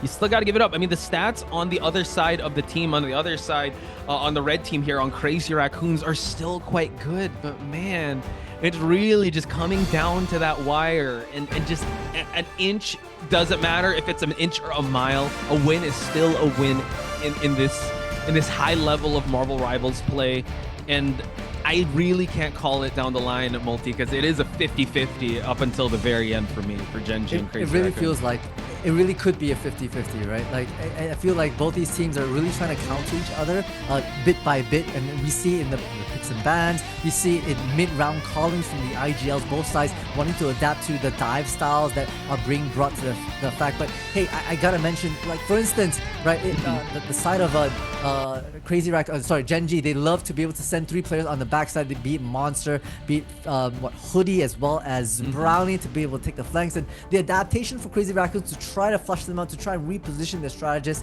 to send the likes of Rip on a bit of a scurry mission to isolate down Monster. All these are the counter plays, and ultimately boils down to who makes just a little bit more mistake, who gives that inch, and then the other team absolutely takes that mile. Yeah, it's really just them hunting down for that pound of flesh once they're able to get that overextension. I mean, we saw it also with NX with the flanks that he was able to get, but man, Hoodie also was just a shark in the water, and he was smelling for that strategist blood, and also going for the Iron Fist. But folks, we got to catch our breath. We got to take a very short break. When we come back, it's going to be map number 4 between Crazy Raccoons and Gen.G, so don't go anywhere.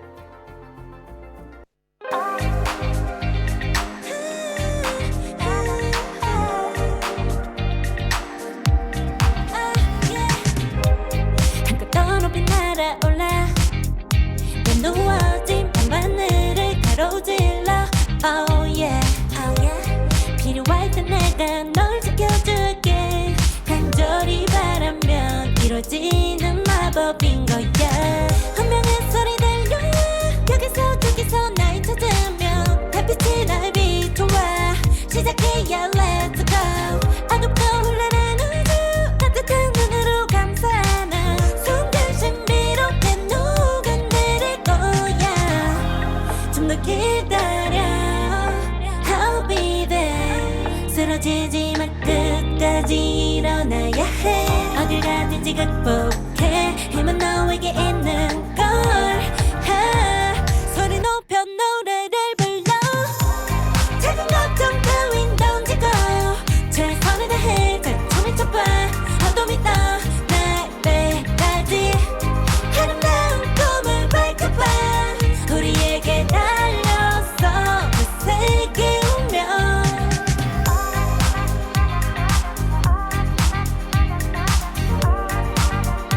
어둠이 떠 날 때까지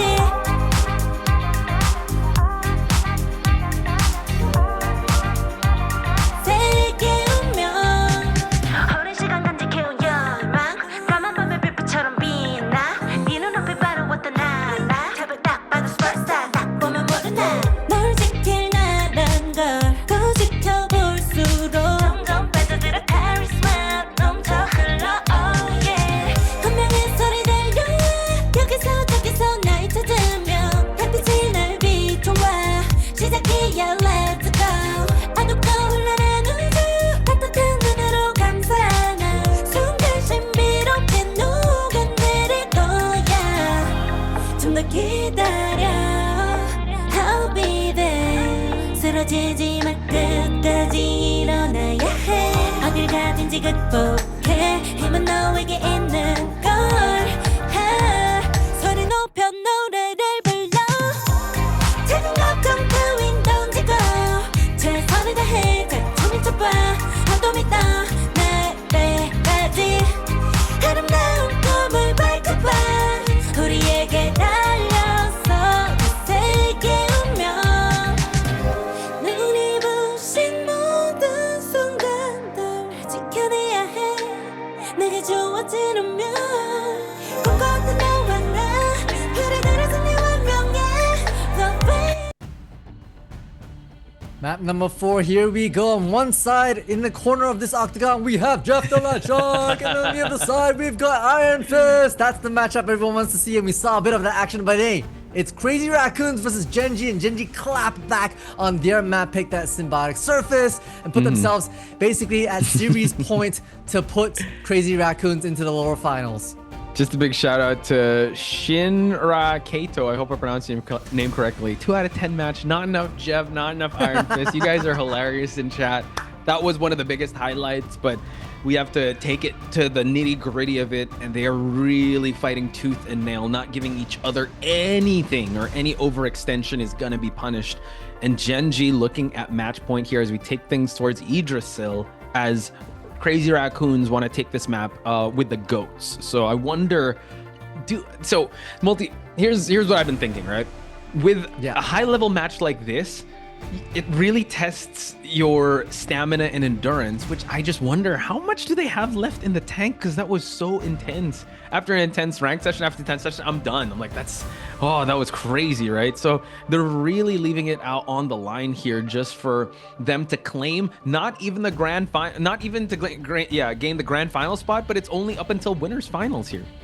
Not even the finals. Yeah, maybe for us mere mortals, we'll be done after, you know, these 3 maps. But yo, these are tried, trained, and true professionals who have had their mettle tested time and time again during stage 1. Right, we're talking about top 4 players. Crazy Raccoons themselves was number 3, and Gen.G number 2 as well. So hey, they hopefully got plenty of the tank, and they better be, because especially Crazy Raccoons, you gotta turn it around and flip us the script, because they obviously want to force a map 5 and beat Gen.G, and Gen.G want to put this final nail in the coffin. It's gonna be Crazy Raccoons picking up Yggdrasil's path to be able to figure out how they can play Gen.G. Just looking at the map stats as well, when they faced off each other during stage 1, neither Symbiotic Surface nor Yggdrasil's path actually came up. So this will be the first time these 2 teams meet each other. Can I just say also, if we take it back to the history, the first meeting, it was Crazy Raccoons to win, and then Gen.G met them also at the lower side of things to eliminate them in stage 1. And now, technically, this is the trilogy, and they say the trilogy always has a payoff. I mean, Civil War as well. So I hope you all have been paying attention to the story of, or the saga of Gen.G versus Crazy Raccoons, because you can't write this stuff, guys. This is art imitating like fiction or something, because of how intense these matches are. And it's a constant buildup, right? We thought domination was intense. The latest map that we just watched and they played, that was like the longest overtimes we have seen, that almost lasted. I don't even know if anybody in chat was timing it, but the overtime round, I mean, it was just a hair strand for the longest time. So they really are tightening things up, and whoever wins this definitely deserves it, because they're just leaving it out all on the line. Yeah, and honestly, it's also to deal with some changes, right? Like if you look at the roster that we had from Gen.G moving from stage 1 and stage 2, they actually changed out a fair number of players. In fact, four of the 6 players we see today in Gen.G are new: Monster, Hoodie, False, as well as Felix. And this really goes to show that, hey, we're really trying to elevate ourselves, because obviously second place is not enough for the Korean team. But Crazy Raccoons have been on a massive streak as well. I think they've, like you call it, really tightened the crews between some of the communication, some of the dive techniques that they're bringing to the table. And obviously with Lastro and NX being the newer players joining their roster, able to bring a fresh look, fresh perspectives, and deeper hero pools for Crazy Raccoons. Yeah, just as I said before, and I said I did say it yesterday. A rising tide just raises all the sails. And if you compare us or this Asia region from stage 1, since we were the ones covering stage 1, stage 2, it's like everyone could actually have a chance, or like an any given Sunday type narrative that anyone can win in the right conditions with the right training. And it proved yesterday. Z10 surprising everyone, as well as Onside Gaming taking it all 5 maps with Gen.G and Crazy Raccoons, which no one expected. Even Crazy Raccoons and Gen.G themselves admit that we thought we'd actually go 3-0 in this type of map. But yeah, I think this was a wake-up call, and that's why they are performing like this in front of you guys. I mean, it's a great wake-up call. It's nice that they walk into basically the first 2 matches of the playoffs saying, whoa, all right, we gotta lock in, yo. We gotta lock in, because it is banger after banger. And right now, it is going to be... Have we covered? Yeah, we've covered it. It is going to be GEsports' path. But more importantly, Crazy Raccoon is going to be choosing to attack and bring the fire. They want control and rate and pace of this. So we head into the picks and bans. Yeah, speaking of wake-up calls, I feel like there's a wake-up call for people in Cali. Looking at you, Johnny916. It's 3:40 a.m. in Cali. You're burning the midnight oil here, my guy. Welcome to the stream, you guys. I see Anti-Tryhard is here. Multi, you're also like monitoring the chat, so shout outs to you. Pegasus is here.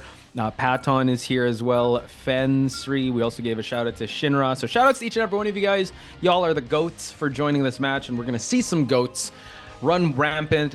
Goats on parade here in Idrisil Path.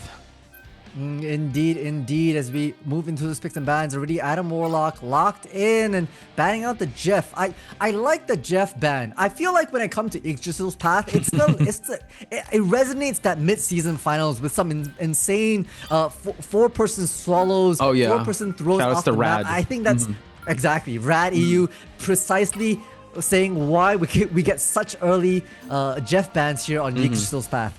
Yeah, Rad now being Na'Vi, by the way, and that's a bit of roster shakeup. So Rad really taking the world by storm, winning the first offline mid-season finals. And I think, and unfortunately, guys, Crazy Raccoons were thinking, you know what? We don't want to run the mirror match. Let's just eliminate the Jeff, and like my Iron Fist will be uncontested here. But they will have a Warlock lock here on both sides. So we're seeing a bit of switch up on Gen.G, not going for the Star-Lord right now, prioritizing the Loki, because Loki, I know like his best tool is the lamps, and a lot of players have felt like the heals aren't there, the damage isn't there, but in Yggdrasil's path, you can set up so many good spots for the clones here. So I think that's why the priority pickup here. However, Crazy Raccoons with a really good ban out of the Strange, and they lock in that Strange. So that is actually a really good pickup on their side. I mean, to be fair, it was because of their Doctor Strange play that they were able to even capture their attack point back when they were on symbiotic surface. So they definitely want the advantage well within their control. They don't want it stripped away. It's going to be Jeff bans on both sides. Almost a mirror matchup. Par 1 particular Vanguard for bans. Mantis, Ultron, as well as Jeff. A lot of staples in Yggdrasil's path. A lot of staples for Gen.G and Crazy Raccoons being targeted. Yeah, I think the difference here is really the tanks being the Venom being banned out, as well as the Doctor Strange. So kind of par for the course here. I'm looking also at the channel predictions. We're at 46 to 44, by the way. So Gen.G is favored by only 2%. Chat, let us know how your channel points are surviving. I know yesterday a lot of people were in shambles with how they were trying to predict the first 2 matches. I know someone that lost, that gained 70K on one match because I think it was the second map where Onside Gaming won. He was able to win 70. If that was you, shout outs to you. I forgot your username, but that was insane. Yo, go big or go home, and huge shout out once again to the mods as well, just keeping everyone in check. Heck yeah. I know the vibes are great, but you're also helping with predictions, so once again, it takes a village to help with this production, and we thank chat for being here to witness all this glory that is Marvel Rivals Ignite as we take into the skies here. Hayan looking like a bird up top. Bird's eye view it is as we erupt out of the spawn to take this by storm. False as well as Monster working the triple. Yep, Gen.G on the triple right now, wanting to bring the fire. A lot of backing from those heals from strategists. Already forcing out the lamps, a big deal for if you're Hayan. Yeah, so you really want to get out of dodge once your lamps are gone and just set up your clones just for them to have that heal spot. NX trying to dive on in here and try and take them out one by one. Note that Gen.G do have a BRB to work with.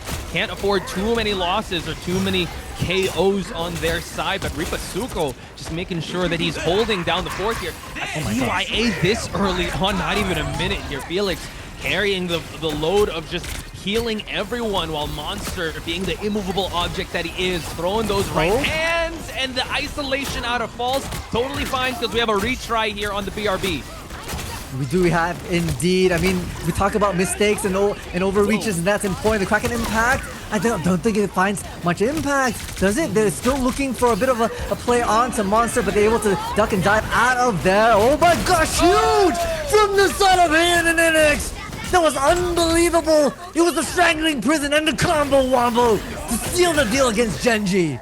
A beautiful clean up. Once the end song played, everyone just woke up back and spawned. Gen.G now forced to try and make this this run back here before we knock down the first doors or the first gate of Yggdrasil. They're not gonna go for a teleport. They're gonna try to walk their way back here. But NX being so pushed far ahead, I'm not sure how this team fight is gonna go. They're funneling into the top floor, but Ripasuko is gonna have a surprise for them, and they have another surprise with a Meteor M to start out the team fight, just to absorb a little bit. We also have the God of Mischief. We get the dunk up, and the right hand's able to find their mark. Haymaker after haymaker, forcing the defensive ults of Seonghun, and now they have to force to march their way back for these goats as they clean up Crazy Raccoons.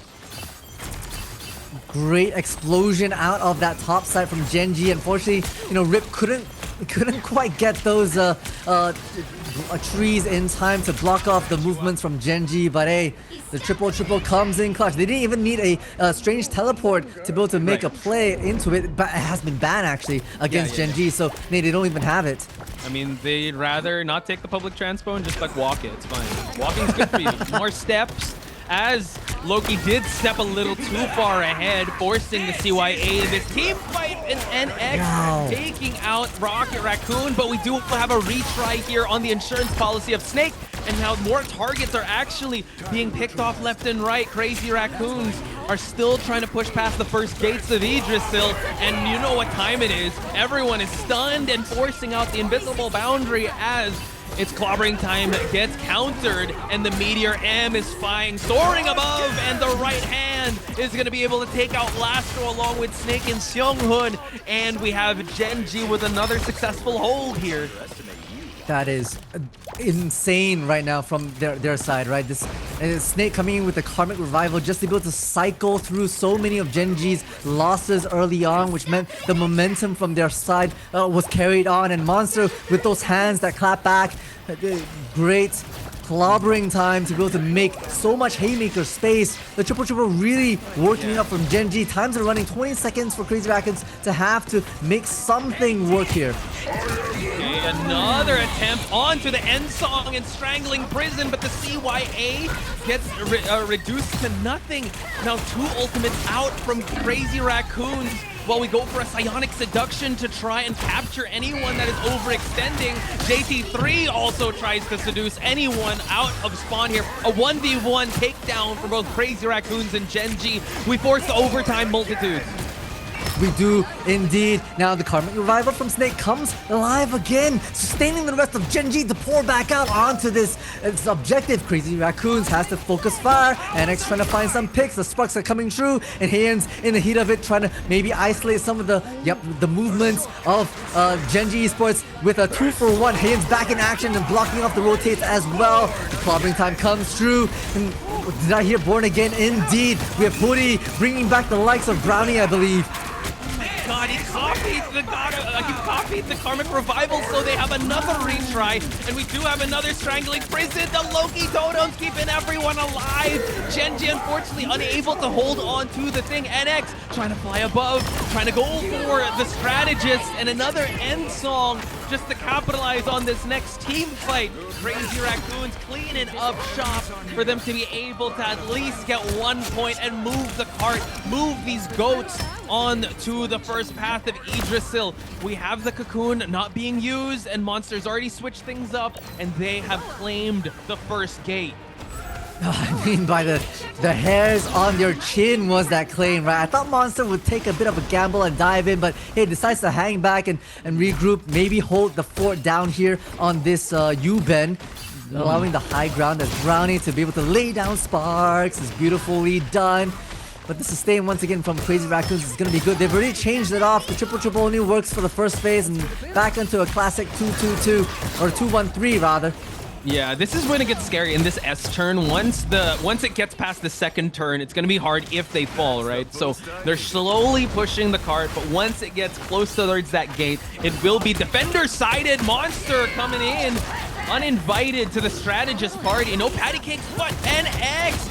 Wow, able to animation cancel his way to force out the cocoon, and now we go back into the action here next to the Ghost. JT3 moving on away here, while we have an end song on the side of Brownie for Gen.G to be able to try and claim a hold onto this Goat's cart.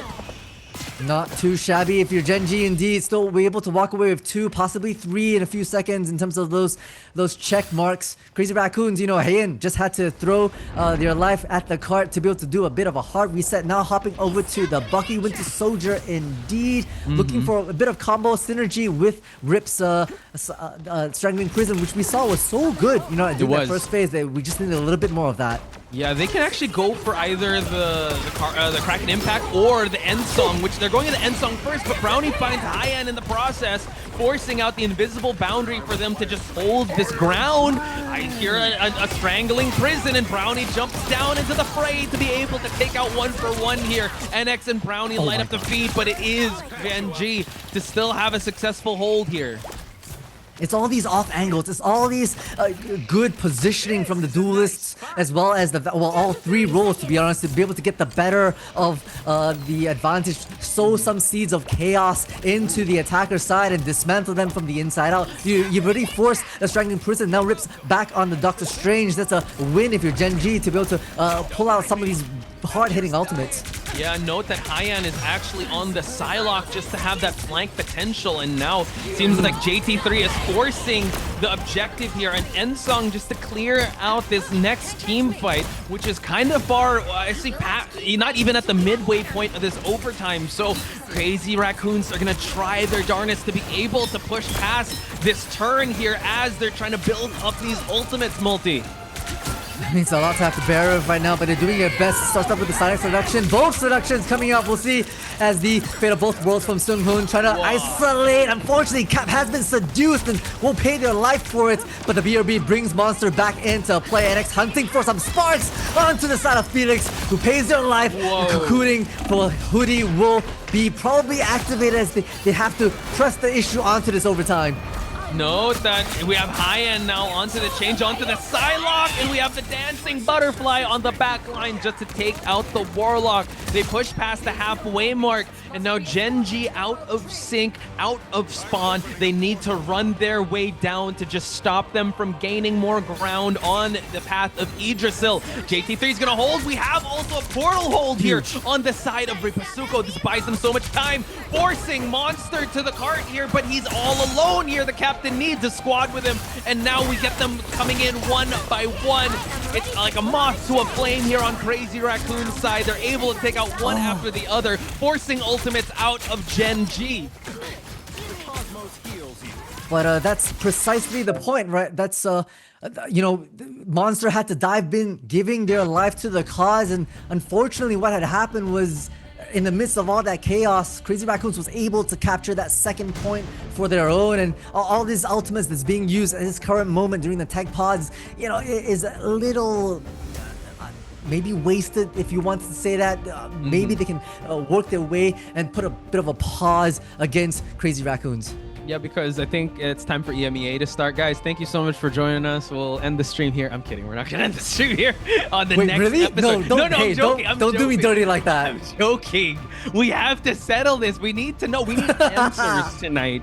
And what I can tell you are pieces to the puzzle, because I do see that we have 3 check marks each. But NX was just sent back to spawn. They're so close. They're so far away. Ripasuko has already used up the teleport. He does have an Eye of Agamotto ready, along with an Invisible Boundary by Lastro. However, we have a Karmic Revival on Gen.G's side, a Freedom Charge, as well as an End Song. So everyone is still kind of building up their ultimate. Snake almost about to get that CYA going on. So we just have to wait and see how this is going to shake out. But I do, you know what, I'm glad that we're able to pause at such a crucial moment. We're still forcing that overtime, but we still just have to be a little bit patient here. And on the next episode, I'm kidding. We did that yesterday. No, don't do the viewers dirty here. You know, I also want to call out Heian, who has been rotating very, very hard on all these different duelists. Right, we've seen them on so many avenues, and eventually came up into the Psylocke to make such beautiful dances of the butterflies. And now back into the fray we go. Point already taken for the side of Crazy Raccoons, but Gen.G are fighting back with tooth and nail, taking bodies, taking names. Heian tries to make it interesting, but hey, I think it's a bit too overwhelming right now.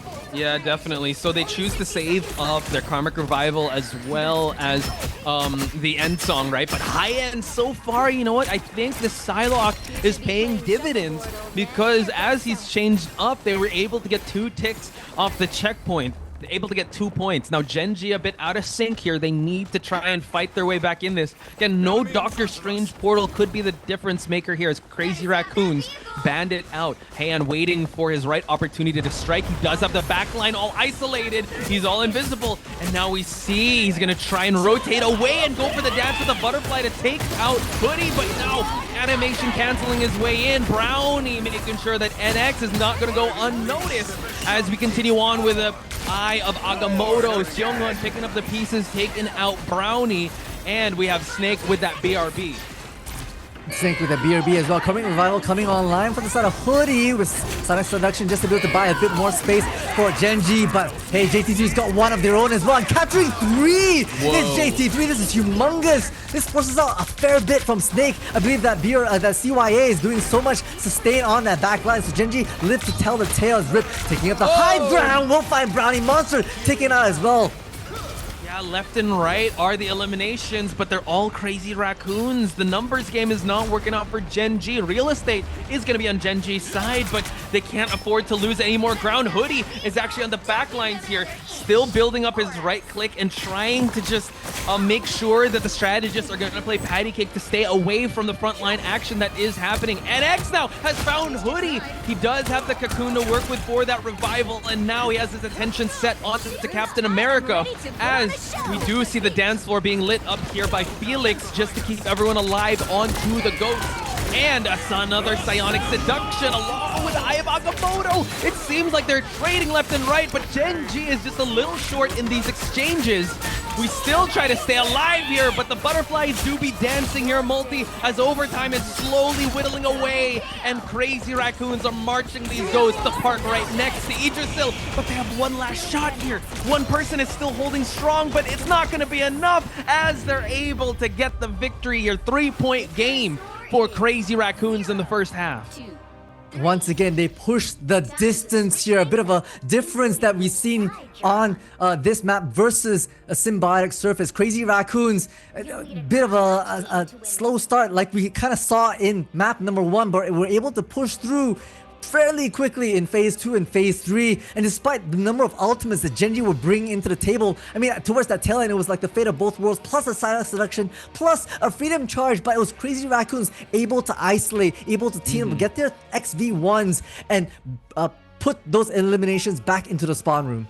Yeah, they're really playing the numbers game very well, and also the exchange of ultimates really paled in comparison of how we saw the start of it. Like towards the end, you really saw Crazy Raccoons really snowball everything. And I see chat W portals also before that half did happen. And the fact that Crazy Raccoons are on the defensive side and they can still use that portal in case a team fight doesn't go their way just adds so much for Gen.G to worry about. So now the question is, Can Gen.G meet them in the middle here with 3 points? It's either 3 or bust for them, or to just deny that map number 5. Yeah, forced in overtime once again. You know, you talked about that caster curse being live with you. It might be contagious, Posh, so we'll have to see. gosh. As once again, Crazy Raccoons gearing up for that triple. JT3 rocking the Angela, being a bit of a pain around the corner. You see hopping around the side.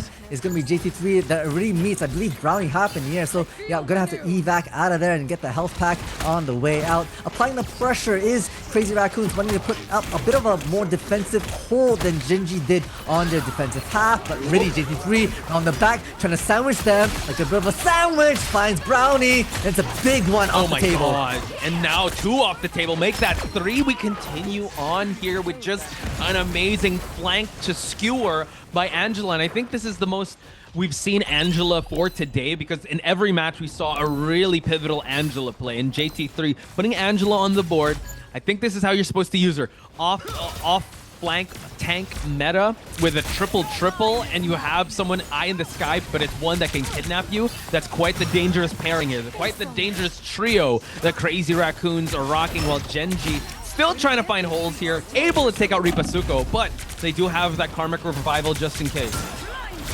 Yeah, right now, NX plus Rip out of action. This is a big news for Crazy Raccoons. That's already 2 out of 3 Vanguards, and like you call it, Angela's not really those front tankers, so False is taking advantage of it, along with Brownie, trying to isolate some of his back lines and front lines. JT3 managed.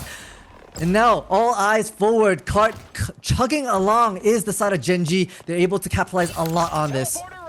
Okay, puts a portal just to make sure that he has the balcony all covered here for the side of Gen.G as they try to march the objective down to the first point.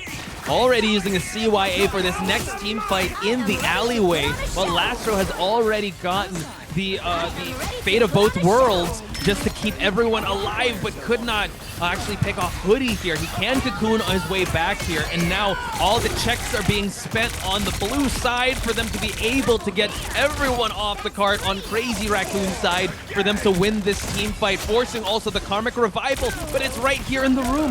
So now Brownie is going to try and continue on, spinning inside just for him to be able to get any pickoffs as the cart continues to move.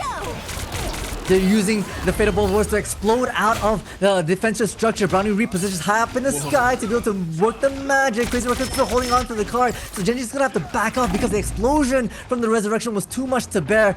Now just waiting for the perfect time is Brownie, looking for an opportunity to pierce through it, but now being managed by JT3, being pierced themselves onto the backline. We go! Monster absolutely disseminated. Brownie out of action as well. And finally Crazy Raccoons find a footing here on the objective. Yeah, and now actually behind the structure of the Karmic Revival, so Hoodie not giving any space for Crazy Raccoons to revel in their victory of that team fight. JT3 still patrolling the skies away from Brownie, and now we try and go for any captures onto the backline here. We try and get a skewer and put a flank onto the site here, but now Psionic Seduction on False to be able to try and get anyone who is overextending.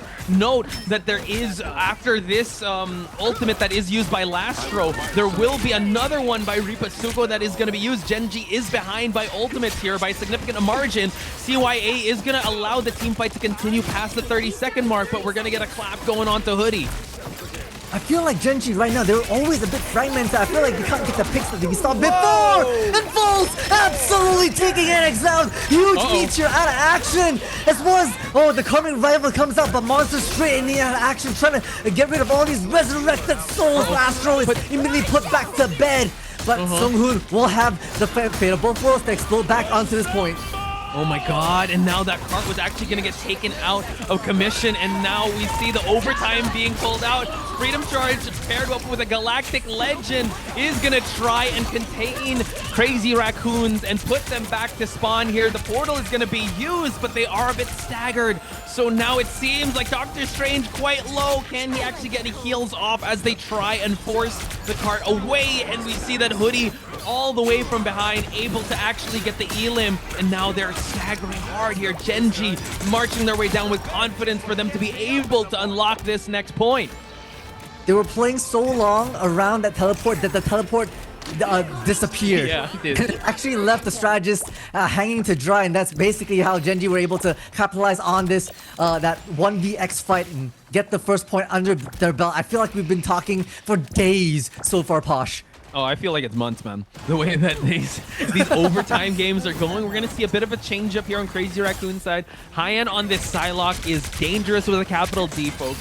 If you're a strategist and High-end's on this Psylocke, best believe he'll find a flank and able to actually force you to heal each other. If not, you will be eliminated. So, JT3, and they also have actually the synergy with Emma. So, double trouble on the side of Magneto and that Psylocke.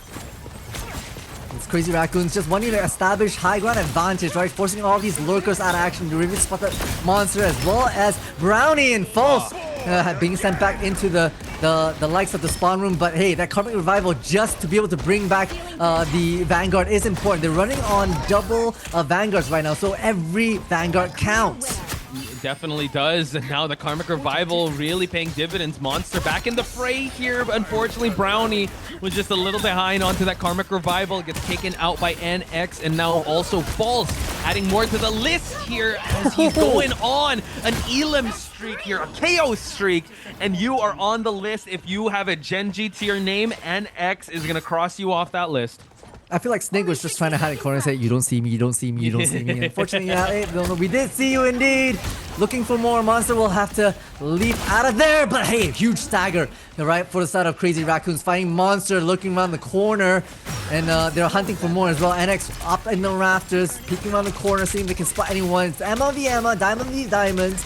Around this corner, looking for perhaps a bit of a pick. Both have Silent Seduction. And we've seen the seductions from both sides. Look at them. Just a bit of a truce around the corner. But I sense this this is Brownie looking for a bit of a pick before they force their ultimate.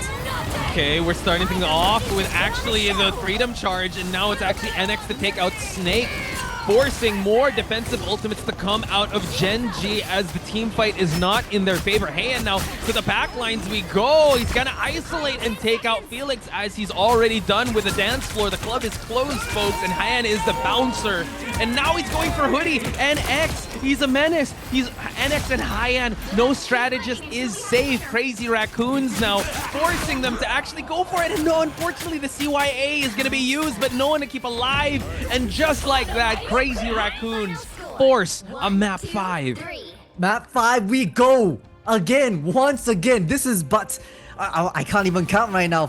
With 7 series in, and we've already got what 5 best of 5s going the absolute distance. Of course, it's Crazy Raccoons versus Gen.G going tick for tack, getting their own map picks for themselves. And NX taking the MVP, so well deserved from that performance there. The trilogy that we've been waiting for is definitely living up to that height with Gen.G and Crazy Raccoons caught in a death grip with each other. Who is going to prevail? I don't know, we cannot find out, but I'm just glad we are able to witness this amazing back and forth between these two amazing teams. Looking back at the picks and bans, I really think the difference maker was that Doctor Strange. I mean, we didn't even see Venom used at all from the other side of that team, but it just seemed like the portals were on point. Crazy Raccoons had more chances for them to be able to come back because of the Karmic Revival as well as the portal. They also had that amazing portal block that they were able to utilize before that break. So Crazy Raccoons again still have something left in the tank, and Gen.G have to come correct for the next and final matchup between these two teams. Is it possible? Wait, sorry. I have to add. Multi, you did say map 6 and a best of 5. I don't know if that's gonna be possible, my guy. I did. Hey, I don't want to say anything right now. You know, I might cast the curses, but hey, it's unbelievable the way both these teams are playing. Right? It's they're playing out of freaking minds. I mean, looking at the stats right now, as y'all take a look at the highlights, Rip had almost 60k damage blocked to their name as the frontline Vanguard. Unbelievable performance, and honestly, across the board, everyone's playing and contributing to the assists as well as the eliminations. And I gotta think about also the Warlock lock-ins from both sides. You mentioned the pick and bans being crucial to the way this played out, and I think that really sustained a lot of those fights. You see the multi-person, multi-hero pullbacks for the side of Adam Warlock. I think it was, I lost count, maybe 4 or 5 in total. And on average, it was 3, 4, 5 players being called back by the Karmic Revival. That just proved to continue the momentum of either side and force all those timeouts time and time again. Yeah, I think that's why I'm very tired of screaming, because like the matches get kept on going because of the revival, the constant wheel of rotations, just trying to overwhelm each other with their offense, right, and flood each other. The ebbs and flows of this matchup were unlike the rest because of how I'd say evenly matched this is. But I will have to say, among all the maps, this one was kind of decisive on Crazy Raccoon's side on their defensive hold and their push. I mean, the scoreline says itself. It's 3-1. When you look at the previous one, it was like 3-2. Even when it went to domination, it was really close. So is Crazy Raccoon slowly pulling ahead, or maybe it just a pick and ban type of deal that Gen.G wasn't able to account for, not having that Doctor Strange and not having their comfort picks in this Idrisil map? We'll find out in just a bit, folks, but right now it's really up in the air, and I think this is the closest matchup we're gonna see. I don't know if it's in the entire playoffs, but I definitely want to see this in best of 7, but that's still gonna be on Sunday, so don't worry about that, Multi. I see the concern in your eyes. Don't worry about it. I know, right? I know. And you know, MVP going to NX, so well deserved. But a huge shout out to Heian, right? We saw them actually rotate through and through a lot of different heroes during their attacking phase, trying to find their rate and pace. And I think they did fairly well, but it was on their defensive side, holding on to the side, getting the right rotations around that. I think they brought so much value to the side of Crazy Raccoons, right? They were able to isolate a lot of these picks, giving space to the side of NX and JT3 to make plays around the objective. And I think that was enough distraction for Gen.G to crumble. Yeah, and considering how Heian did at the map number 1, right? Still trying to find his bearings. Map number 2 definitely came online, and he's been revving up that engine ever since. And the way that he was able to, him and NX, just finding the pickoffs, finding the flanks, I think they're finally back into their groove. So settling it all in this last map, this map number 5, we're really going to get the best versions of both teams. So folks, we're going to take a very short break, but once everything is settled, we're going to head towards map number 5, so don't go anywhere. More Rivals when we come back.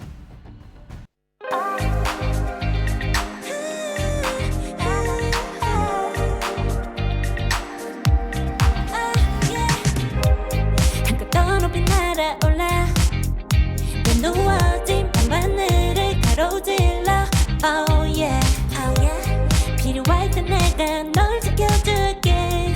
간절히 바라면 이루어지는 마법인 거야. 운명의 소리 들려. 여기서 저기서 날 찾으면 달빛이 날 비춰와. 시작이야, let's go. 어둡고 흘러는 우주 따뜻한 눈으로 감싸나. 순간 신비롭게 녹아내릴 거야. 좀 더 기다려. I'll be there. 쓰러지지 마, 끝까지 일어나야 해. 어딜 가든지 극복해. 힘은 너에게 있는 걸. 소리 높여 노래를 불러. 작은 걱정 따윈 던지고 최선을 다해 자충을 쳐봐. 어둠이 떠 날때까지 아름다운 꿈을 밝혀봐.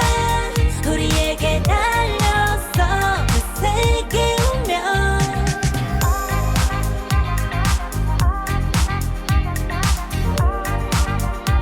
어둠이 떠 날때까지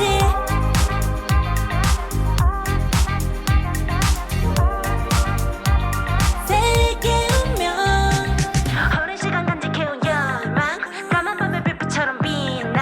네 눈앞에 바로 어떤 하나 잡을 딱 봐도 superstar 딱 보면 모르나. 널 지킬 나란 걸 더 지켜볼수록 점점 빠져들어 카리스마 넘쳐 흘러. Oh yeah. 운명의 소리 들려. 여기서 저기서 날 찾으면 달빛이 날 비춰와. 시작이야, let's go. 어둡고 흘러는 우주 따뜻한 눈으로 감싸나. 순간 신비롭게 녹아내릴 거야. 좀 더 기다려. I'll be there. 쓰러지지 마, 끝까지 일어나야 해. 어딜 가든지 극복해. 힘은 너에게 있는 걸. 소리 높여 노래를 불러. 작은 걱정 따윈 던지고 최선을 다해 자충을 쳐봐. 어둠이 떠 날때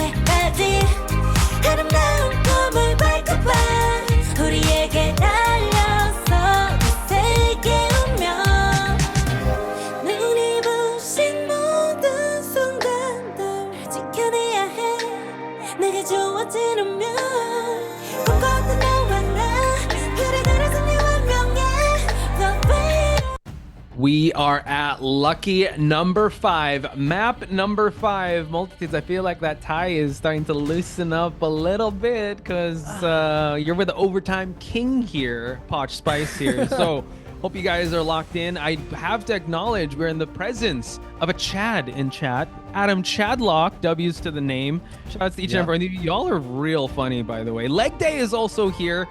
I'm sorry that we're going overtime, by the way, my guy. I know that Asia is notorious for it, but I feel like EMEA is right around the corner, so do support other regions as well.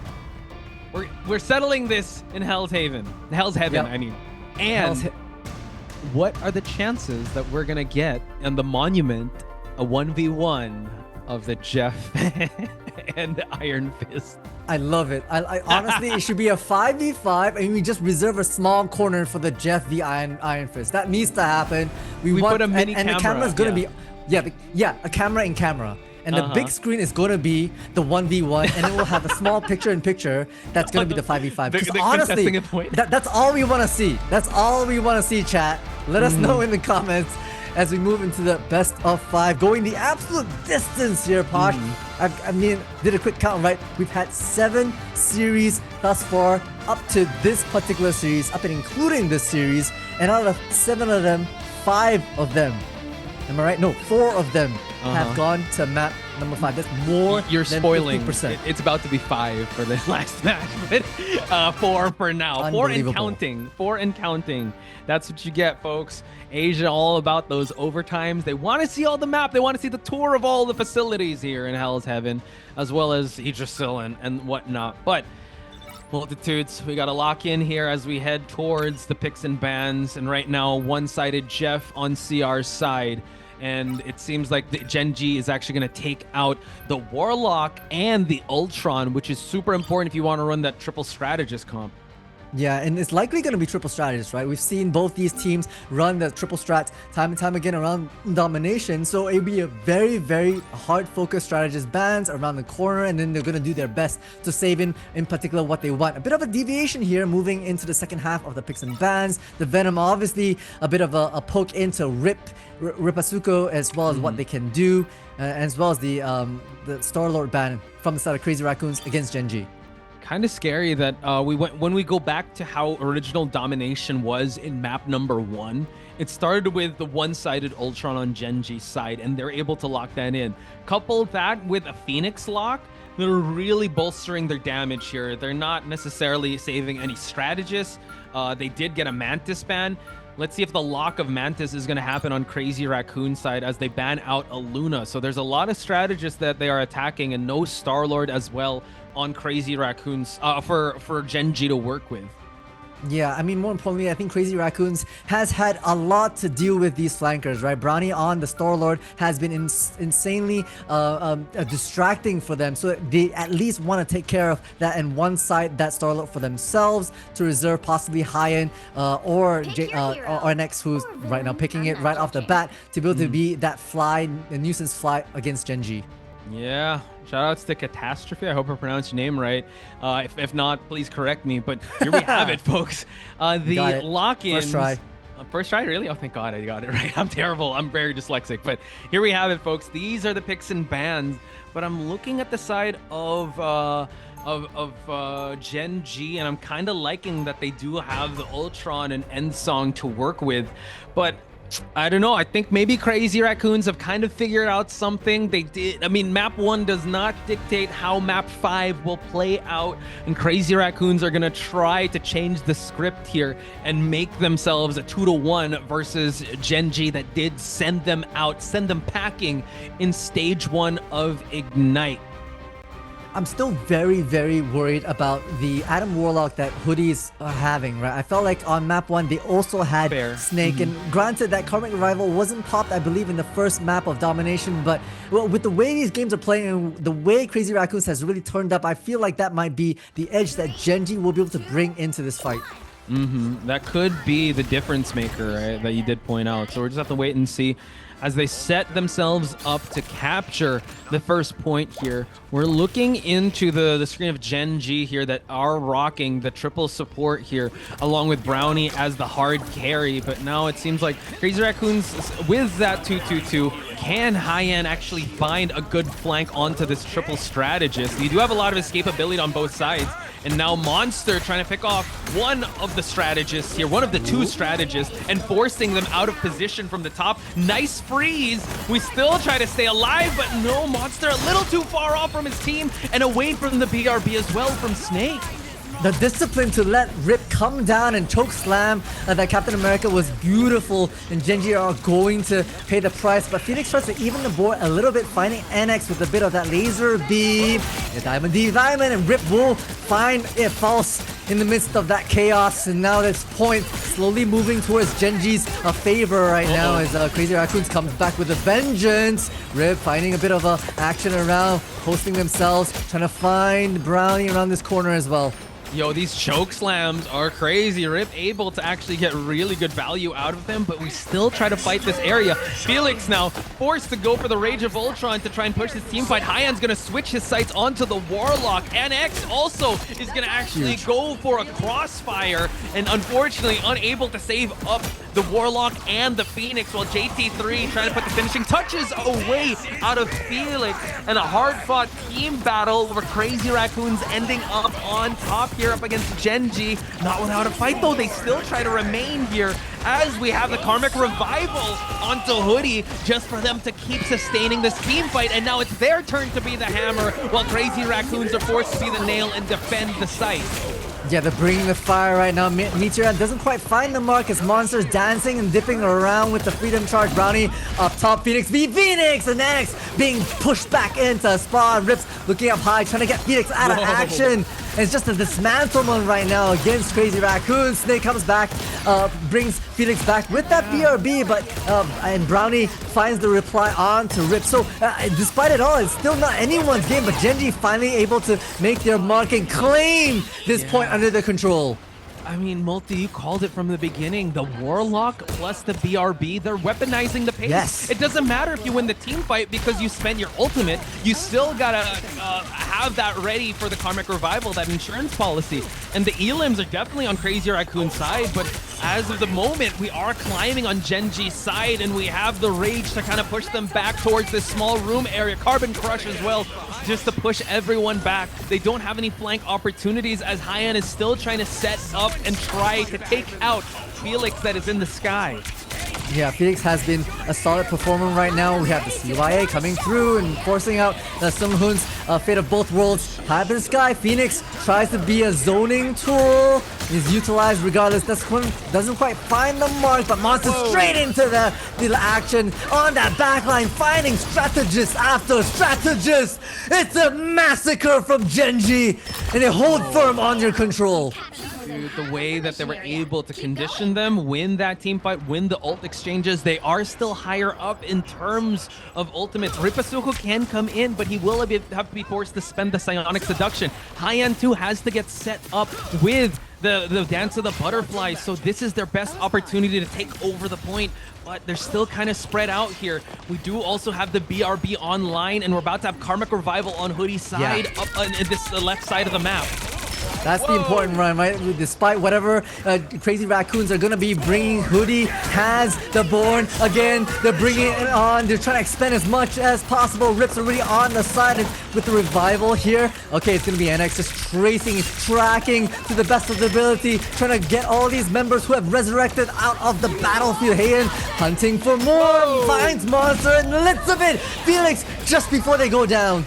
They do lose sight, they do lose control over the area, and Crazy Raccoons are up in terms of ultimate, so they played that very well, weathered out that storm of that Karmic Revival, and now it's actually Gen.G that kind of have to recuperate. They still have a lot of time left since they were able to actually put money in the bank, 95% onto that point, so now they gotta build up and win these 1v1s for them to even threaten to take over this area. So seems like they are spreading apart here just for them to just catch them off guard. We do see that the Magneto solo 2v1ing as we do see that Monster's coming into the fray to help out his duelist.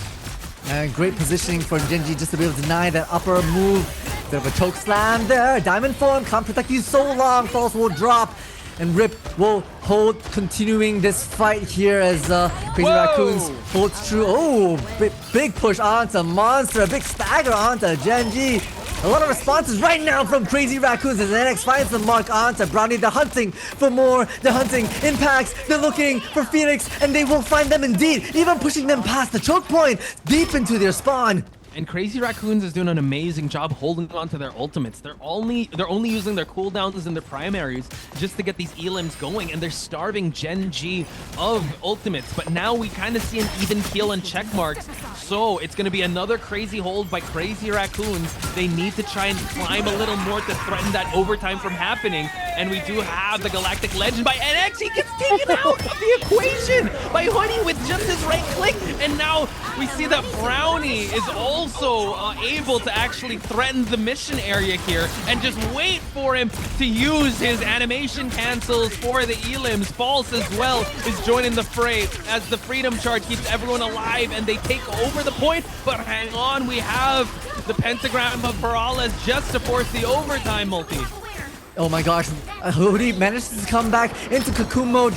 I believe we were also able to hold back. Oh my gosh, these right clicks from Adam Warlock does so much business. Crazy Raccoons does their best to hold on to things, but Gen.G already have this well under control. It's Brownie and Phoenix finding one apiece, and despite Crazy Raccoons' advancements, once again, for the third time, Gen.G fight back and find 100%.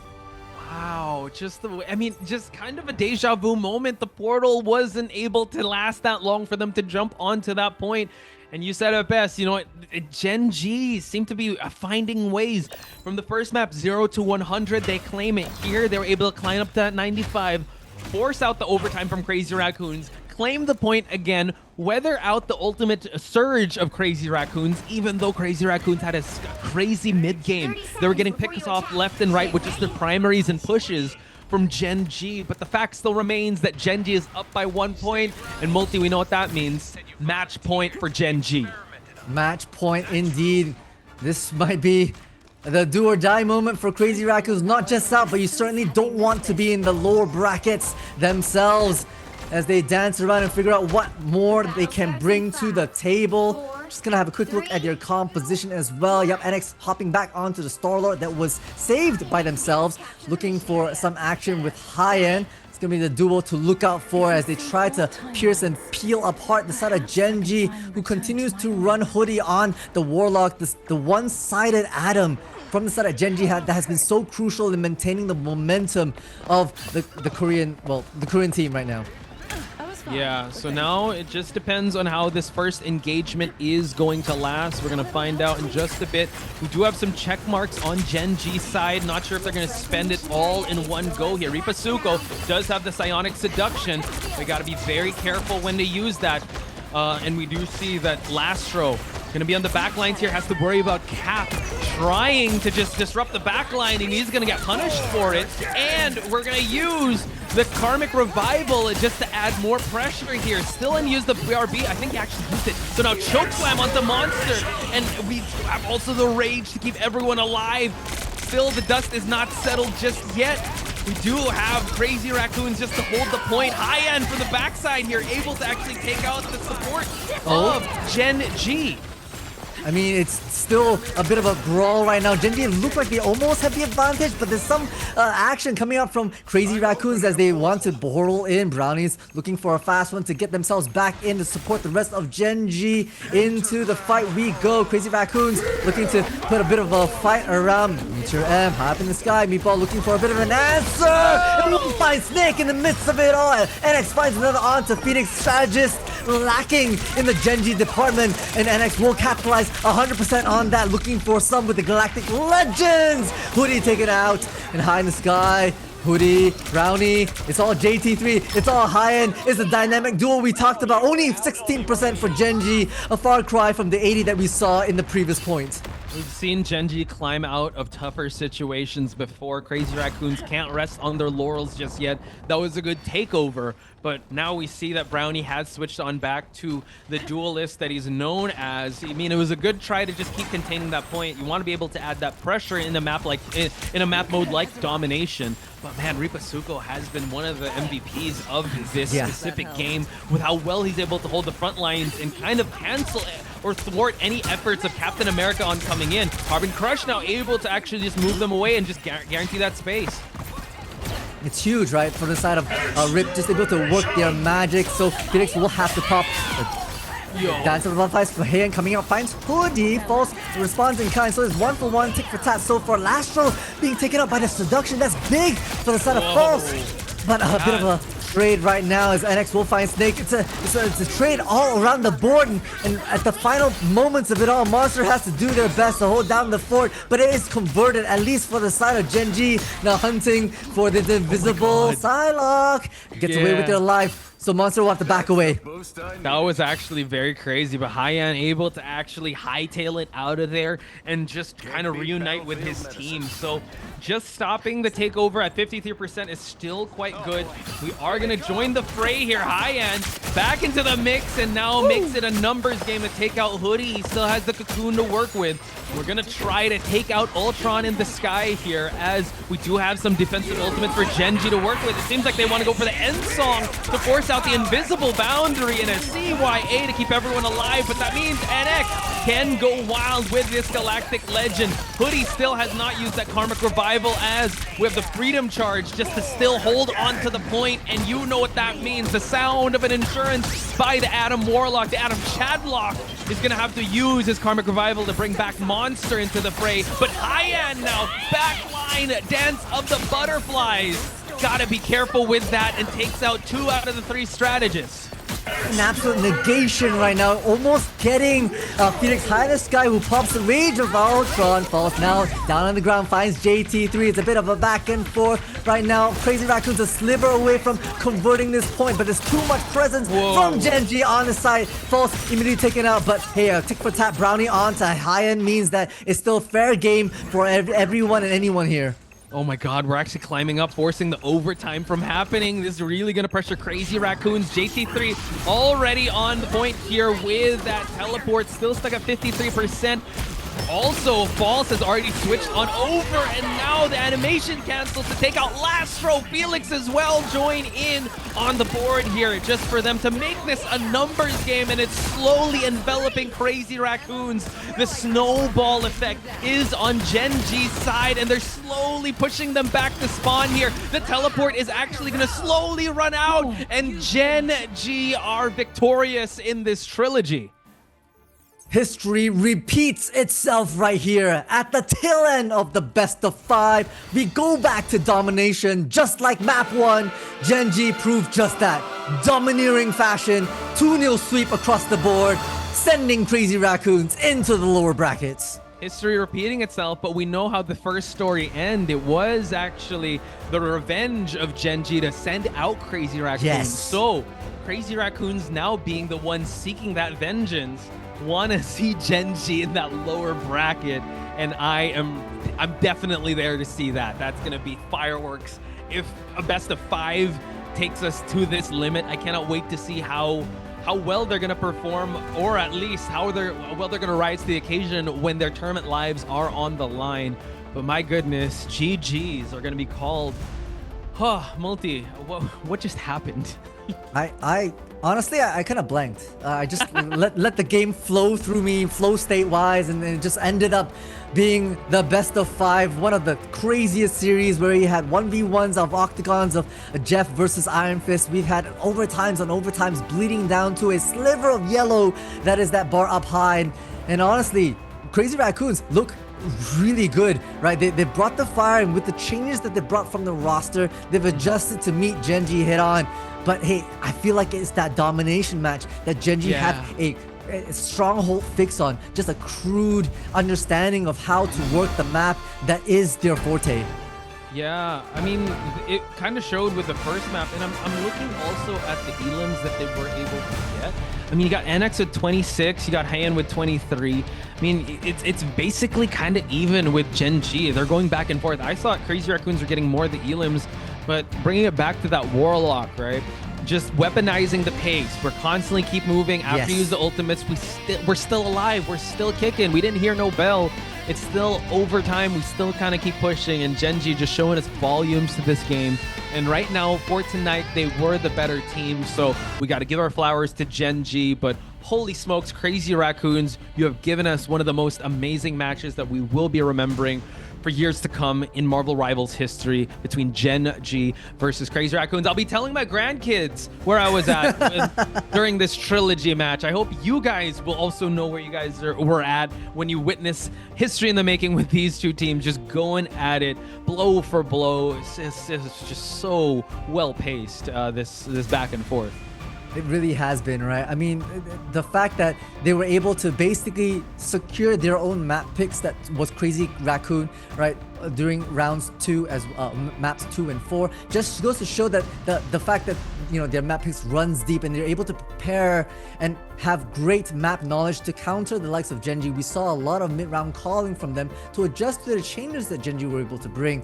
But ultimately, it came down to, you know, the micro mistakes that perhaps some of these players have. Perhaps maybe you didn't bring out your Namor early enough to support your Hulk. Perhaps, you know, you had a bit of a slow start and we're trying to cycle through all these different duelists, but weren't able to find a rhythm to bring an ultimate online to support the rest of your team. All these micro mistakes ended up being capitalized upon, and Gen.G obviously will snatch every single one of those back up. It was really a high level, a high IQ plays on both sides, right? And you said it best. It was just these small moments or these brief windows of opportunities that both teams were capitalizing on.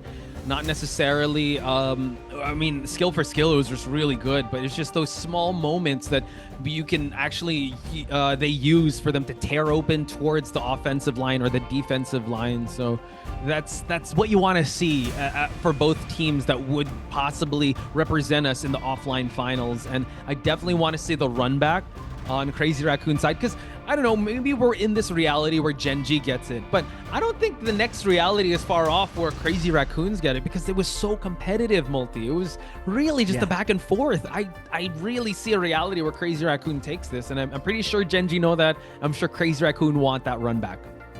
And I think it's also the problem with all these high-level plays is that the fact that each of these players have such deep hero pools, right? I mean, I think back moving from map 4 to map 5, the fact that, you know, they had to drop an Ultron ban to make way for, I think, a Star-Lord ban plus a Jeff ban, right? The Hoodie has been so insane on the Jeff. They really wanted to get rid of that. But that opened up for Felix to do maniacal damage high up in the sky as the Ultron, the Rage coming in strong. I mean, the scoreboard speaks for itself. 25 eliminations and 25 assists. Not a lot of final hits, but to be able to support the rest of the team with those long range razors is terrific. And that is the trouble with these, right? How are you able to cater your strategy towards to counter such deep hero pools? And with that being said, folks, we will be interviewing one of the players of Gen.G, and it is the monster himself, the beast himself, Monster. We talked to him yesterday, and I can't wait to pick his brains on the match we just witnessed. So let's get to it in just a bit. So do send your love in chat. We have Monster in the mix, not even sweating. Best of 5 game. That's gotta feel good. How is the team feeling after that insane back and forth? I mean, we're really hyped. It was crazy how that turned out. Oh yeah, no, we felt it here on the desk, and chat has been brimming with excitement. Honestly, the vibes here within Twitch and YouTube have felt like this might be even the grand finals kind of arena, but hey, it's been terrific to see y'all turn up and perform. I want to talk about some strategies, and obviously don't reveal too much, but hey, was it mostly you just focusing on what you had to do as a team, or were there some counter plays that you were trying to read in terms of those picks and bans, in terms of those map picks for yourself? Yeah, for sure there were counter picks. Like, we knew they wanted to play like double dive tank, so we had like a counter and ready for that. And we also had a counter for like the last game. We knew what they were gonna play, so we just went in. We knew what we were gonna do. We were prepared, we went in with the plan. Everyone knew what they should do in their role, and we just executed perfectly. Yeah, and it was definitely one of the most amazing matches that we have seen, at least here in Marvel Rival, at least me and Multi. But I gotta ask, coming into this match, did you expect it to be this close, or did you expect it to be this much of a back and forth? Oh, for sure I did. I mean, I know they're a good team and definitely really good competition, but I expected it to be like a 3-2. I did, but I'm glad we came out on top. Hell yeah. Okay. Very much indeed. You come out on top. You're in the upper bracket finals, and you know, just a little bit further along the stream, we will have the final series of today, which will be XOXO versus Rejects, and Gen.G will be besting or matching up against them as well. I mean, do you have any kind of are you anticipating it? Do you want to see XOXO first, then or Rejects? I will say Reject. We definitely know their competition as well. I mean, we lost to them in the before playoffs, the qualifier. So they're definitely good competition. XOXO, I'm not sure too much, but maybe XOXO I would want to win because Reject we've lost to before, you know, so maybe they're good competition. All right. I mean, you'll definitely be watching that match closely. Last one for me. People are watching you guys. There are a lot of Gen.G supporters in chat. Any message you want to give out to people watching? Yeah, I mean, thank you for supporting. It's been a crazy journey. Shout out to the whole team and Falls especially for like giving me this opportunity to be on the team as well. And yeah, shout out to all the fans. Thank you. Heck yeah. Monster, you have played like an absolute beast. Thank you so much for the moments. Thank you so much for the time. We'll see you on the next one, man. Get some rest, man. Thank you. Yep, thank you.